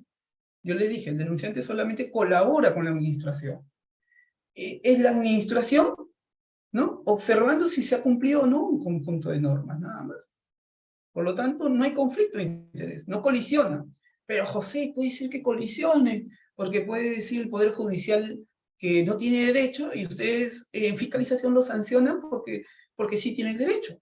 Ah, esa es otra cosa, ¿no? Porque los procesos de fiscalización, que por ejemplo terminen en acta y después de un procedimiento sancionado, pueden ser revisados en vía judicial, ¿no? Por el contencioso. Entonces su protección, ¿no? del administrado, en este caso sería el administrado que ha sido sancionado, se puede tutelar tranquilamente en la vía judicial, porque es el Poder Judicial el que puede observar los actos administrativos emitidos por la administración, ¿no? Entonces tampoco no habría un conflicto ¿no? Jurisdiccional, ¿no? Que se regula esto en el tubo del LPA. Pero, por eso les decía, ¿no? A veces se considera que sí hay conflicto, ¿no? Cuando en la práctica no es, y se está implementando, ¿no? Figuras administrativas que no tienen la lógica de la fiscalización. A ver, acá nos hacen una pregunta. Johnny, en caso el acta de fiscalización no cumpla con los requisitos mínimos como consignar la hora, inicio o fin de dicha actividad, este hecho puede ser objeto de subsanación posteriormente por la administración o estos datos de forma invalidan el acta. Es una muy buena pregunta, ¿no? Yo considero que va a depender, ¿no? Por ejemplo, si tenemos el acta de fiscalización y por ahí, ¿no? Hay error humano, se omitió hechos, ¿no? Que debían estar en el acta de infracción, ¿no? ¿Y se puede subsanar? La respuesta es, puede subsanar todo, siempre y cuando todavía el acta no haya sido notificada en el procedimiento sancional frente al administrado. Ahí, a esa etapa entre la conclusión del acta con el producto, que es el acta de infracción, hasta antes del inicio del procedimiento sancionador, en esta etapa, la autoridad instructora revisa el producto de la denuncia, disculpen, del acta de infracción. Si en esta acta de fiscalización observa que hay un elemento que puede, ¿no? Un error, ¿no? Se ha omitido esto, que puede subsanarse, la autoridad instructora le tiene que informar al inspector y le tiene que pedir subsana. ¿Sí? Si subsana, perfecto, no hay problema, ¿no? Va a iniciar el procedimiento sancionador con un acta que ha sido subsanada, ¿no? Y esto no va a generar indefensión al administrado. Pero cosa distinta es que si hay una, digamos, de nuevo, una omisión de uno de los elementos del acta, ¿no? Los hechos, ¿no? Supuestamente que ha corroborado, o son hechos muy genéricos que no corroboran nada, ¿no? Entonces, ¿qué pasa? La autoridad instructora le dice subsana y no lo subsana y dice, oye, ¿sabes qué? Yo tengo mi autonomía, para mí está bien, ¿no? ¿Qué puede hacer la autoridad instructora? No iniciar procedimiento sancionador, ¿no? ¿Por qué? Porque está corroborando que el acta tiene ciertos elementos de invalidez. Incluso, ojo, puede ser que en la fiscalización el inspector a la hora de dar la comparecencia, ¿no? Cuando yo les decía, el inspector dentro de sus facultades puede solicitar comparecencia a los administrados en sus instalaciones para que puedan, digamos, absorber las consultas o remitir información adicional a la que está requiriendo el fiscalizador. Pero ¿qué pasa si hace la comparecencia sin observar, digamos, el plazo? O sea, en vez de darle el plazo mínimo de 3, le da solamente para que se apersone al día siguiente. Oye, estás incumpliendo el debido procedimiento, ¿no? Claro, no estoy diciendo que la fiscalización sea, ojo, como un acto administrativo, pero cuando la propia norma especial, ¿no? La propia disposición dice, en este caso se aplica esta figura, lo que te está diciendo es, oye, solamente para el tema de comparecencia vamos a aplicar esta figura del procedimiento administrativo. Y esta figura dice que se le tiene que dar un plazo no menor de 3 días. Y yo le di menos de 1. Entonces, ahí la actividad de fiscalización tiene un vicio, ¿no? Y ese vicio puede generar que toda la acción de fiscalización se caiga, ¿no? Entonces, yo les decía, uno de los principios del fiscalizador o de la administración cuando realiza la facultad de fiscalización es observar los principios de legalidad, de debido procedimiento, razonabilidad, ¿no? Entonces, si no observa ello, las actuaciones de fiscalización pueden ser inválidas, ¿no? Ojo, no estoy diciendo que sean nulas, porque recuerdo haber leído muchas resoluciones de tribunales administrativos donde declaraban nulo el resultado del inspector. Pero yo les decía, oye, pero ¿por qué declarar nulo un acta de infracción? Donde estamos viendo muy claro que dice, yo recomiendo iniciar procedimiento. Pero esta acta modifica una situación jurídica del administrado. ¿Ha habido ya una sanción, sea a través de multa? No. Entonces, el acta de infracción como elemento simplemente es una verificación que constata los hechos de un servidor público y no es un acto administrativo y no se puede declarar nulo el acta de infracción. Lo que sí se puede declarar el acta de infracción es inválida, ¿no? ¿Por qué? Porque no puede ser que el acta de infracción no contenga alguno de sus elementos, ¿no? Oye, si el acta de infracción no contiene el contenido mínimo, entonces es un acta inválido, ¿sí? Y si no se subsanó en su momento, pasa a ser inválido. Y eso puede explotar el administrado en su procedimiento, ¿no? Oye, por si acaso, no se observó, ¿no?, el plazo mínimo, el acta de infracción no motiva de manera adecuada, los hechos que supuestamente se han cumplido, se está proponiendo una tipificación distinta, y si me inicia el procedimiento sancionado con esta tipificación, me está generando indefensión y estás afectando el principio de legalidad, ¿no? Entonces, esas herramientas hay que tenerlas claras. ¿Por qué? Porque van a servirle, ¿no? O sea, les van a servir para poder alegar en el procedimiento sancionador, oye, si en verdad la fiscalización en verdad es un acta totalmente válido, o si es un acta que tiene vicios y por lo tanto debería caerse, ¿no? Entonces, eso también es importante, ¿no? A ver, tenemos todavía tiempo, vamos a hablar ahora de los fundamentos de la potestad sancionada de la administración, ¿sí? Ahora, ya habíamos hablado de la fiscalización. La fiscalización, algunos también lo definen como la etapa previa del procedimiento sancionador. Yo no utilizo esa definición porque la fiscalización tiene una autonomía distinta, ¿no? Incluso las normas de fiscalización nos permiten a nosotros corroborar que no es la etapa previa al procedimiento sancionador, ¿no? Sino que tiene como finalidad corregir, ¿no? Proteger, ¿no? Corregir las conductas de aquellos, ¿no?, que están incumpliendo, que no necesariamente va a terminar en acta, ¿no? Observar el cumplimiento normativo de manera preventiva, ¿no? Entonces, no puede ser definido a la fiscalización como una etapa previa al sancionador. No todas las actuaciones de fiscalización van a terminar en procedimiento sancionador, ¿no? Muchas de ellas van a terminar solamente en informe señalando que no ha habido ningún incumplimiento. Entonces, claro, entonces el procedimiento sancionador, ¿no?, cuando hablamos de sus fundamentos, tenemos que entrar a analizar ya un poquito más qué debemos entender por el jus punendis administrativo, ¿no? Y claro, el jus punendis administrativo es la potestad sancionada que se le reconoce a los órganos administrativos, ¿sí? Es decir, la capacidad de imponer sanciones administrativas a los particulares en caso de incumplir ciertos deberes que están regulados de manera previa en el ordenamiento jurídico. Entonces, la administración se le otorga esta facultad de poder sancionar a los administrados. Pero la lógica de por qué se le otorga esta facultad de sancionar, ¿no?, tiene como objeto el cumplimiento estricto del ordenamiento jurídico que quiere proteger la administración. Es decir, darle eficacia real a esos derechos que se les reconoce a los administrados, o el interés que quiere tutelar la administración. Entonces, la sanción no es una finalidad en sí misma de la propia administración, sino es una herramienta para el cumplimiento de las normas sustantivas que busca proteger, ¿sí? Y claro, a la hora de sancionar, ¿no?, esta función es netamente pública, ¿no? Netamente pública, ¿por qué? Porque es la administración, el Estado, el que va a utilizar este poder de sancionar, ¿no?, que normalmente es una multa económica, ¿no?, al administrador. Y estas multas tienen que estar preestablecidas en la legislación, ¿no? Tienen que haber observado el principio de razonabilidad. Por ejemplo, ¿qué pasa si la administración establece multas de un menor costo, ¿no?, o muy leves, ¿no?, a todos los administrados? Puede llegar a suceder que es más factible para el administrado incumplir que ser sancionado. Entonces, también tiene que observar ahí el principio de razonabilidad, que sean multas adecuadas, que busquen, ¿no?, a través de la sanción, ¿no?, generar o disuadir a los administrados. Ojo, a través de la sanción a un administrado, busca disuadir que se modifique esas conductas, ¿no? Es decir, la sanción ejemplar para que, ojo, otros administrados también comiencen a cumplir el ordenamiento que está buscando proteger, ¿sí?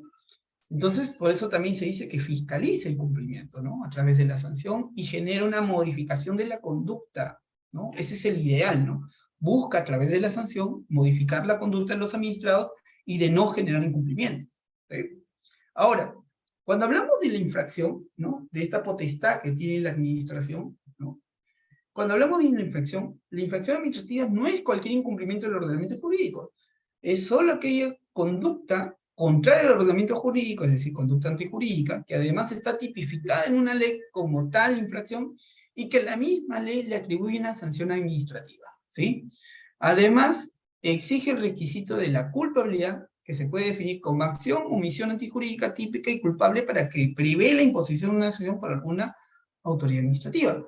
Es decir, para que la administración pueda desplegar, ¿no?, la facultad de poder sancionar a los administrados ante un incumplimiento, primero, que tiene que estar tipificada en una norma de jerarquía legal, ¿no? Y si no está por ahí en una norma de jerarquía legal, por lo menos la norma de jerarquía legal le debe dar atribuciones a la administración para poder desarrollar, pero no cualquier desarrollo, ¿no? Por ejemplo, ¿no?, si por ahí a veces el legislador crea el conjunto de normas que pueden ser sancionadas por la administración, pero como el Congreso no es el órgano técnico, delega facultades para poder establecer las sanciones a la administración.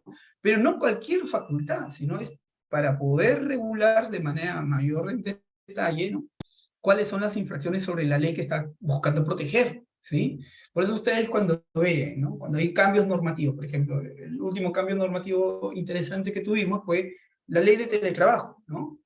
La ley de teletrabajo, ¿no?, ustedes vieron, también salía con sus normas de ¿qué? De infracciones, ¿no? Oye, estas son las infracciones que ahora, digamos, la administración en sistema inspectivo va a poder sancionar ante incumplimientos, ¿no?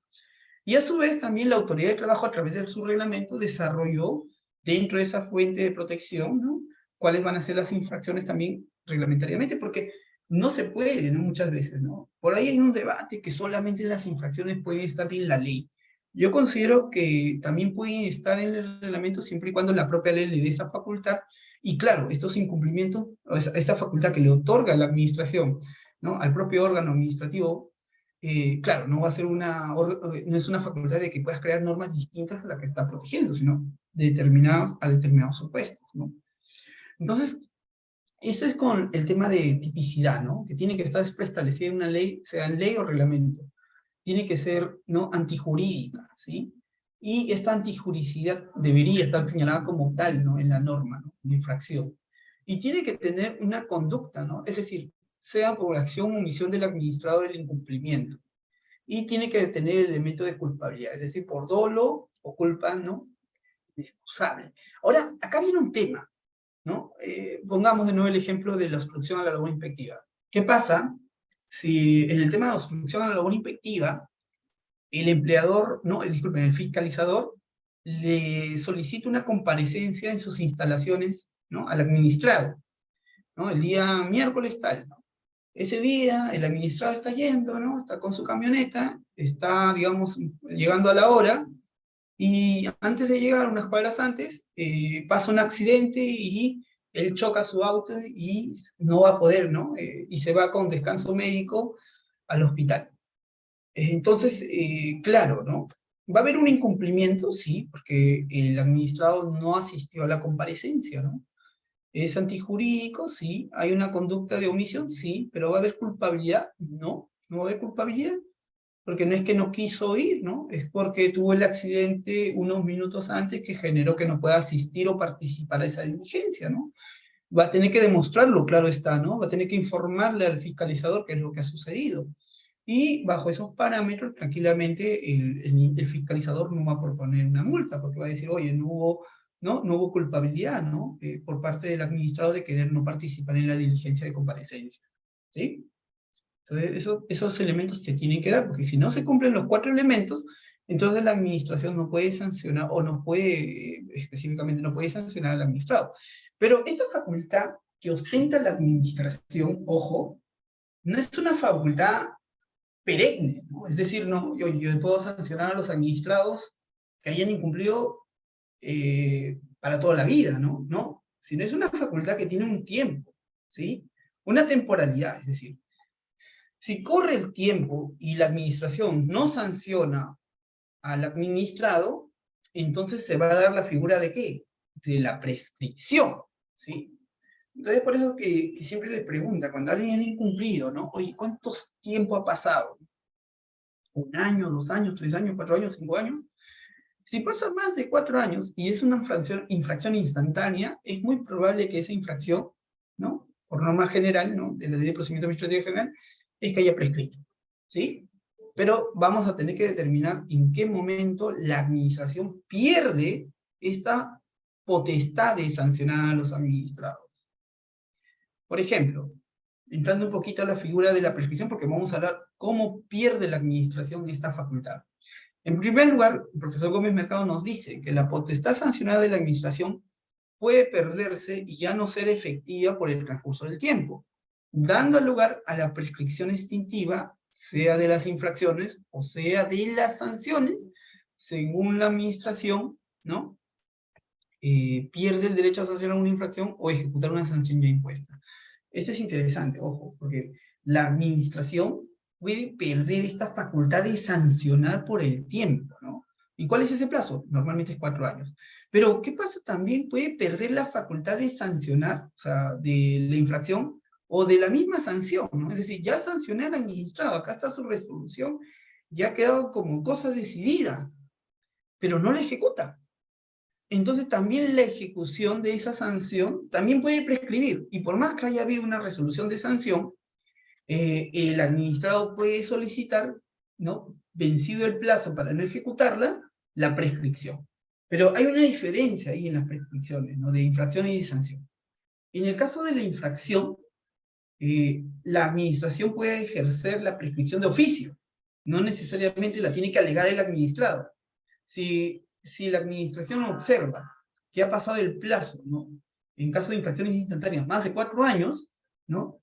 Desde el incumplimiento hasta antes de la suspensión del procedimiento, entonces declara la prescripción. En el caso de las sanciones, no lo hace de oficio, sino es el propio administrado, ¿no? Cuando en el área de proceso de cobranza coactiva le está realizando ya los embargos, donde puede utilizar este mecanismo de defensa y decir, por si acaso, ya pasó el plazo para que tú puedas ejecutar la sanción y por lo tanto lo utilizo como mecanismo de defensa para que declares la prescripción. Declárala, ¿no? La prescripción de la sanción, ¿sí? Entonces, esto es interesante, ¿no? En uno es de oficio y en otro es un medio de defensa a favor del administrado que ya fue sancionado, pero que nunca ejecutaron la sanción. Ahora, el profesor Segarra Valdivia nos dice sobre esta figura, ¿no? También es posible identificar la figura de la prescripción siempre y cuando tenga estas principales características. La prescripción transforma una situación de hecho en una situación de derecho, ¿no? Y supone la imposición del ente público del deber de abstenerse al ejercicio de las potestades y acciones tendientes al ejercicio de los derechos, ¿sí? Entonces, la administración, ¿no? Las características de perder la prescripción es, uno, que la prescripción transforma una situación de hecho a derecho. ¿Por qué? Porque es una facultad que ostenta la administración, pero después, por vencido el plazo, se vuelve un derecho del administrado de ejercerlo en cualquier momento del procedimiento. Y claro, supone la imposición del ente público del deber de abstenerse en el ejercicio de las potestades y acciones tendientes al ejercicio de ese derecho, ¿sí? Entonces, una vez declarada la prescripción, ya no puede la administración iniciarte ningún procedimiento sancionador, ¿sí? Oye, pero ¿ha incumplido? Sí, pero administrativamente ya no lo puede sancionar. Ahora, por eso le decía, la prescripción tiene una naturaleza sustantiva, ¿no? Extingue, causa la extinción jurídica del material ilícito. Es una justificación bajo el principio de seguridad jurídica, pues, ¿no? Los administrados no pueden estar de manera perenne esperando que, ¿no? Que la administración identifique el incumplimiento y lo sancione, sino la no prolongación indefinida de posibles sanciones genera seguridad jurídica porque yo sé que si he incumplido y la administración no llega a sancionarme dentro de los 4 años, entonces yo puedo solicitar la prescripción y tranquilamente ya no me podrían sancionar. Y son presupuestos, ¿no?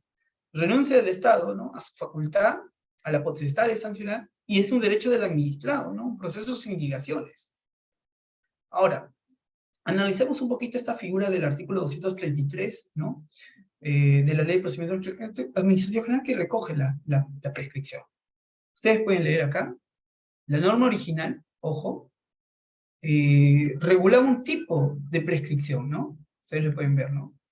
La facultad de la autoridad para determinar la existencia de infracciones administrativas prescribe en el plazo que establezcan las leyes especiales. Primera regla, las leyes especiales pueden tener un plazo, sin perjuicio del cómputo del plazo de prescripción respecto a las demás obligaciones que se deriven de los efectos de la comisión de infracción. En caso ello no hubiera sido determinado por, ¿no? Dicha facultad de la autoridad, prescribe los 4 años. O sea, te está diciendo como regla general que las normas especiales pueden tener plazos prescriptorios mayores o menores, ¿sí? Y en caso no hubieran determinado ello, se aplica el plazo de los 4 años. Entonces esa es la segunda regla. Si los órganos administrativos sancionadores no han establecido su plazo de prescripción, se aplica el de la Ley de Procedimiento Administrativo General, ¿sí? Ahora, en el 233.2, la ley original regulaba dos tipos de infracciones. Las infracciones instantáneas, ¿sí? Y las infracciones continuadas. Entonces, qué bacán, ¿no? Para la administración. Solamente habían dos tipos de infracciones. Instantáneas, es decir, se consumó el hecho, ¿no? O el incumplimiento, y a partir de ahí para adelante se contabilizan los 4 años. Y las continuadas, ¿no? Que son acciones distintas, pero que tienen una unidad, ¿no? Que puede identificarse, ¿no? Y tomarse todas estas acciones como una infracción, ¿no? Por ejemplo, aquella, ¿no? Digamos, aquella persona que pone en el mercado bienes que ha padecido, o sea, que ya pasó su fecha, ¿no? de consumo. Él le vende a Pedro, le vende a Juan, le vende a Cecilia, le vende a Panchita, ¿no? Son varias acciones, ¿no? Pero la unidad que une ese incumplimiento, esas infracciones, ¿no? Es la unidad de haber vendido bienes, ¿no? O seres, digamos, que ya han caducado, ¿no? Entonces, eso se va a poder sancionar. Y para la prescripción ¿no? Por la prescripción por continuidad, para acción de continuidad, se toma la última acción para recién contabilizar el plazo, ¿no? De prescripción. Entonces, la puede sancionar por todas las anteriores. Lo interesante de ahí es que solamente habían dos figuras. Entonces, ¿qué es lo que pasaba, no? La administración modifica en el 2016, a través del decreto legislativo 272, incorpora dos figuras más.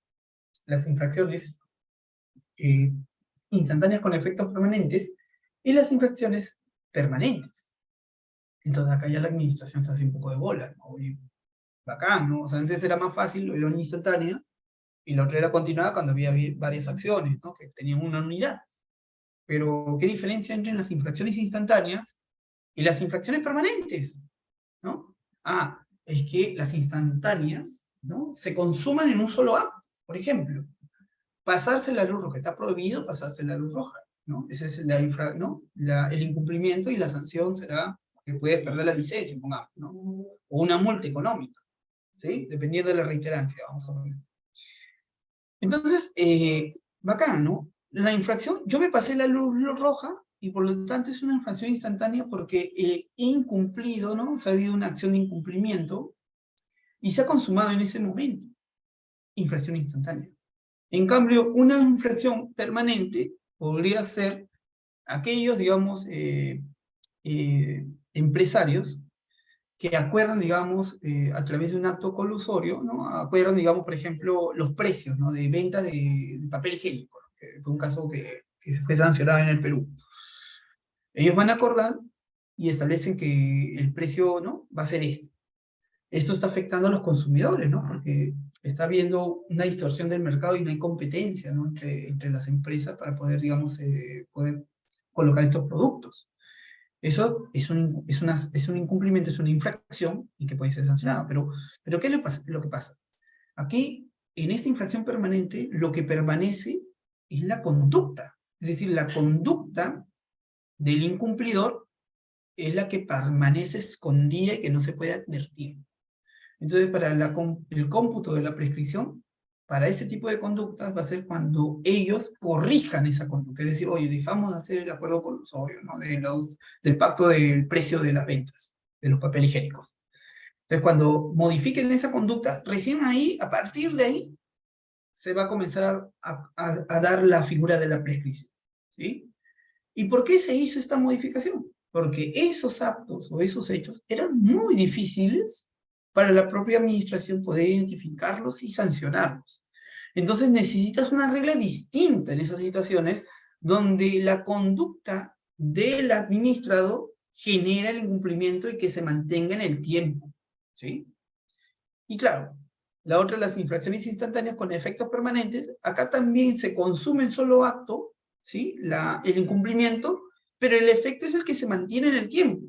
Por ejemplo, la infracción, ¿no? Por ejemplo, está prohibido poner, digamos, estas rejas, ¿no? En las esquinas de los hogares. Y, digamos, una junta de vecinos lo hace, pone su reja para que, digamos, no ingrese nadie digamos, a esa cuadra. Solo los vecinos.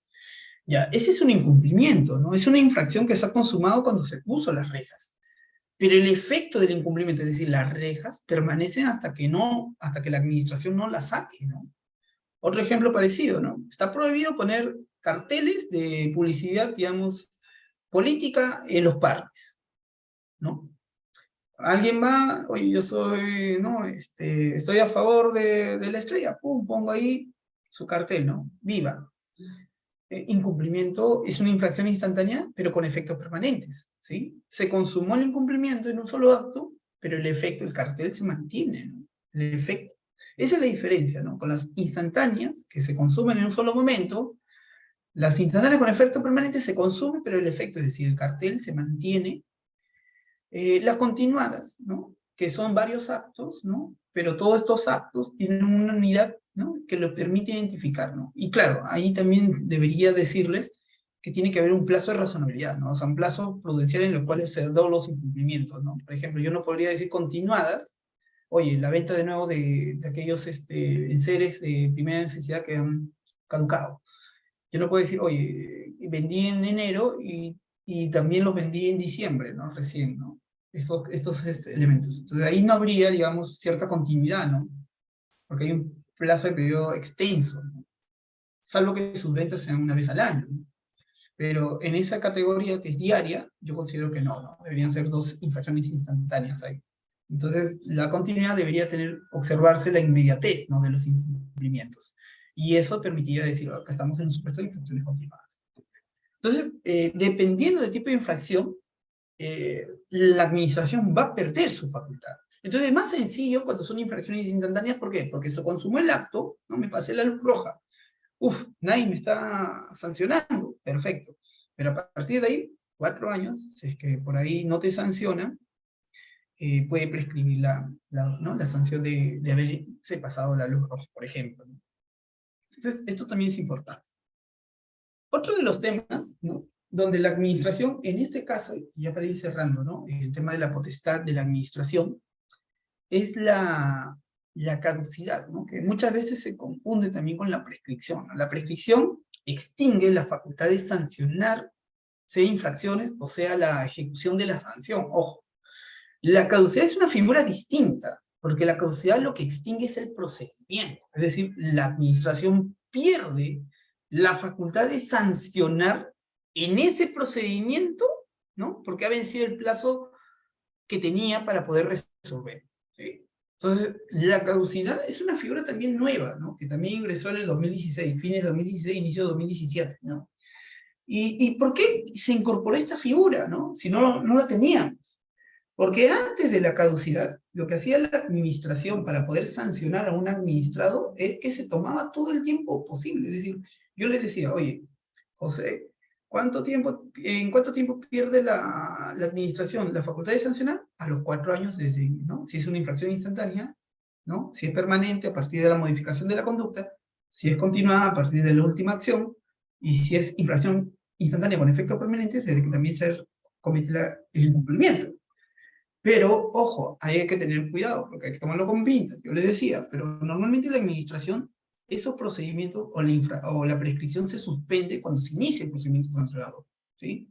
Y se reactiva si el procedimiento sancionador tiene una suspensión, ¿no? Después de los 25 días, es decir, oye, inicié el procedimiento sancionador y de nuevo se contabiliza la prescripción si había una suspensión del procedimiento administrativo sancionador, ¿no? Porque la administración tiene cargo, ¿no? De nuevo se contabiliza ese plazo. Pero, ¿qué es lo que sucedía? La administración, en el 2016, si ustedes revisan los expedientes sancionadores, se tomaba 2, 3 años para poder resolver el procedimiento, ¿sí? Se tomaba el plazo máximo siempre para poder resolver. No se apuraba. Entonces, esa figura generaba que los administrados inviertan mucho en lo que es abogados, ¿no? Porque son los abogados los que van a llevar el procedimiento, ¿no? Entonces, ¿qué es lo que pasaba? ¿No? Oye, necesitamos que los procedimientos sancionados sean más céleres, ¿no? Desde iniciar el procedimiento sancionado, un plazo razonable para que resuelvas un procedimiento son los 9 meses. Entonces, 9 meses de iniciar el procedimiento sancionado, el administrado, disculpe, la administración va a tener para poder sancionar. Pasados los 9 meses sin sancionar, caduca el procedimiento, ojo, pero eso no quiere decir que no pueda volver a iniciar el procedimiento sancionador. Puede volver a iniciar el procedimiento sancionador, ¿sí? Siempre y cuando no haya prescrito, porque esos 9 meses que declaran la caducidad, o el tiempo que haya pasado para declarar la caducidad, se van a contabilizar en la bolsa del plazo de prescripción, ¿sí? Y de nuevo, si es que no ha prescrito, de nuevo se puede iniciar el procedimiento sancionador. ¿Ya? Y eso es lo interesante. Entonces la caducidad establece un límite a la administración, pero no extingue la facultad que ostenta la administración para poder sancionar. Solamente extingue el procedimiento. La administración puede continuar de nuevo, puede iniciar de nuevo un procedimiento sancional siempre y cuando no haya prescrito. Entonces, la caducidad tiene como objeto garantizar que hay un procedimiento administrativo sancionado serio. Es decir, si a mí me inicia un procedimiento sancional el día de hoy, yo sé que ese procedimiento sancionado tiene que ser resuelto antes de los 9 meses. Si no es resuelto dentro de los 9 meses, caducó y yo puedo solicitar la caducidad. ¿Sí? Ahora, su base legal acá está, en el artículo 259 del TUB del LPAC, ¿no? Acá está el procedimiento sancionador, ¿no? El plazo para resolver los procedimientos sancionadores iniciados de oficio es de 9 meses, ¿no? Contados desde la fecha de la notificación de la imputación de cargo. Es decir, se contabiliza desde que me notifican a mí como administrado y el inicio del procedimiento sancionador. A partir de ahí, ¿no? Pongamos fecha. 1 de enero del 2023. Ya, muy bien, ¿no? Tengo que contabilizar 9 meses. Si no me sancionan a partir del 30 de septiembre de 2023, entonces al día siguiente yo puedo decir que ya caducó. ¿Sí? ¿Por qué? Porque no solamente, ojo, es que el procedimiento sancionador se emita la resolución, sino la caducidad es hasta la notificación. Es decir, si a mí no me notifican el procedimiento sancionador que me impone la sanción, entonces ese procedimiento sancionador no tiene ningún tipo de efecto, ¿no? Ha caducado. Oye, pero te emitieron la resolución antes de los 9 meses, solo que se demoraron en notificarte. Ah, lo siento, pues, pero ya caducó, ¿no? Entonces, por lo tanto, yo voy a solicitar la caducidad. Entonces, esto es importante. La administración puede solicitar la ampliación del procedimiento sancionador, ojo, ¿no? Pero de una manera excepcional, ¿no? Y como máximo, la ampliación puede ser por 3 meses más. Ahora, esto es interesante porque este término de puede ser ampliado de manera excepcional, normalmente se entiende de dos formas, se puede entender. Uno, que puede ser ampliado por única vez, o puede ser ampliado por un tema, ¿no? Que permita que la administración no pueda todavía resolver, es decir, una causa que justifique, ¿no? De manera excepcional, ¿no? No, por así decirlo, coyuntural, ¿no? Que el procedimiento sancionador necesita esa ampliación, ¿sí? Y claro, entonces la primera definición que yo les decía, este plazo puede ser ampliado por única vez, es la que menos, digamos, por decirlo, que en su momento la administración defendió, pero que los tribunales administrativos, incluso el Poder Judicial, ha dicho, no, esta no es la interpretación, ¿no? También la doctrina también critica ese punto. Entonces, no, la excepcionalidad conlleva a que la administración ha realizado acciones que, digamos, por ejemplo, acciones complementarias ¿no? Para poder constatar, ¿no? Los hechos, que han permitido que el procedimiento no se resuelva dentro de los 9 meses. Por ejemplo, solicitó información adicional, digamos, o una fiscalización adicional, ¿no? Como acción complementaria dentro de sus atribuciones, con el objeto de poder resolver mejor, ¿no? Este procedimiento sancionador. Y todavía no limiten el informe. Entonces ahí podría haber una causa que justifique la ampliación. La respuesta es sí, pero tiene que ser motivada. Acá también un problema del procedimiento sancionador es que no te dice, ¿no? Te dice, para resolver, ya, ¿a quién solicito la ampliación? ¿No? Te dice, el plazo puede ser ampliado de manera excepcional como máximo 3 meses, debiendo el órgano competente emitir la resolución debidamente sustentada. Entonces acá viene un problema. ¿Qué pasa? El procedimiento sancionador tiene dos autoridades, la autoridad instructora y la autoridad sancionadora, ¿sí? Entonces, la autoridad instructora, ¿a quién solicita la ampliación del plazo si es que los 9 meses se está acabando acá en la parte instructora? A la autoridad sancionadora. ¿no? Que no es un superior jerárquico, son dos autoridades, ¿no? Con la misma jerarquía, pero con distinta función. Pero, ¿qué pasa cuando es la autoridad sancionadora la que se le va a ir el plazo y quiere solicitar ampliación? Entonces, una respuesta puede ser que sea ella misma, ¿no? Oye, la misma autoridad se ¿no? Extiende su propio plazo, ¿no? De manera excepcional. Pero no tendría mucho sentido, ¿no? Y no sería, digamos, yo no podría justificarme a mí mismo la ampliación de mi plazo, ¿no? Por ejemplo, cuando el personal de fiscalización realiza su fiscalización y por ahí la orden tiene un plazo determinado, ellos pueden solicitar la ampliación, pero ellos no son los que se autorizan la ampliación, sino es una autoridad la que le, ¿no? Debidamente justificada, ¿no? Decir, oye, estoy revisando, no sé, una fiscalización de 300 trabajadores, necesito un mayor plazo para poder corroborar todos estos documentos. Justificable, sí, te amplío el plazo. Pero es un tercero, una autoridad distinta al sujeto, ¿no? Que está solicitando el plazo, el que la autoriza. Haciendo ese símil en el procedimiento sancionador, ¿no? Cuando la autoridad sancionadora es la que solicita o la que va a solicitar el plazo, debería ser una autoridad distinta, ¿no? Que podría ser la autoridad de segunda instancia, si es que la tuviera, ¿no?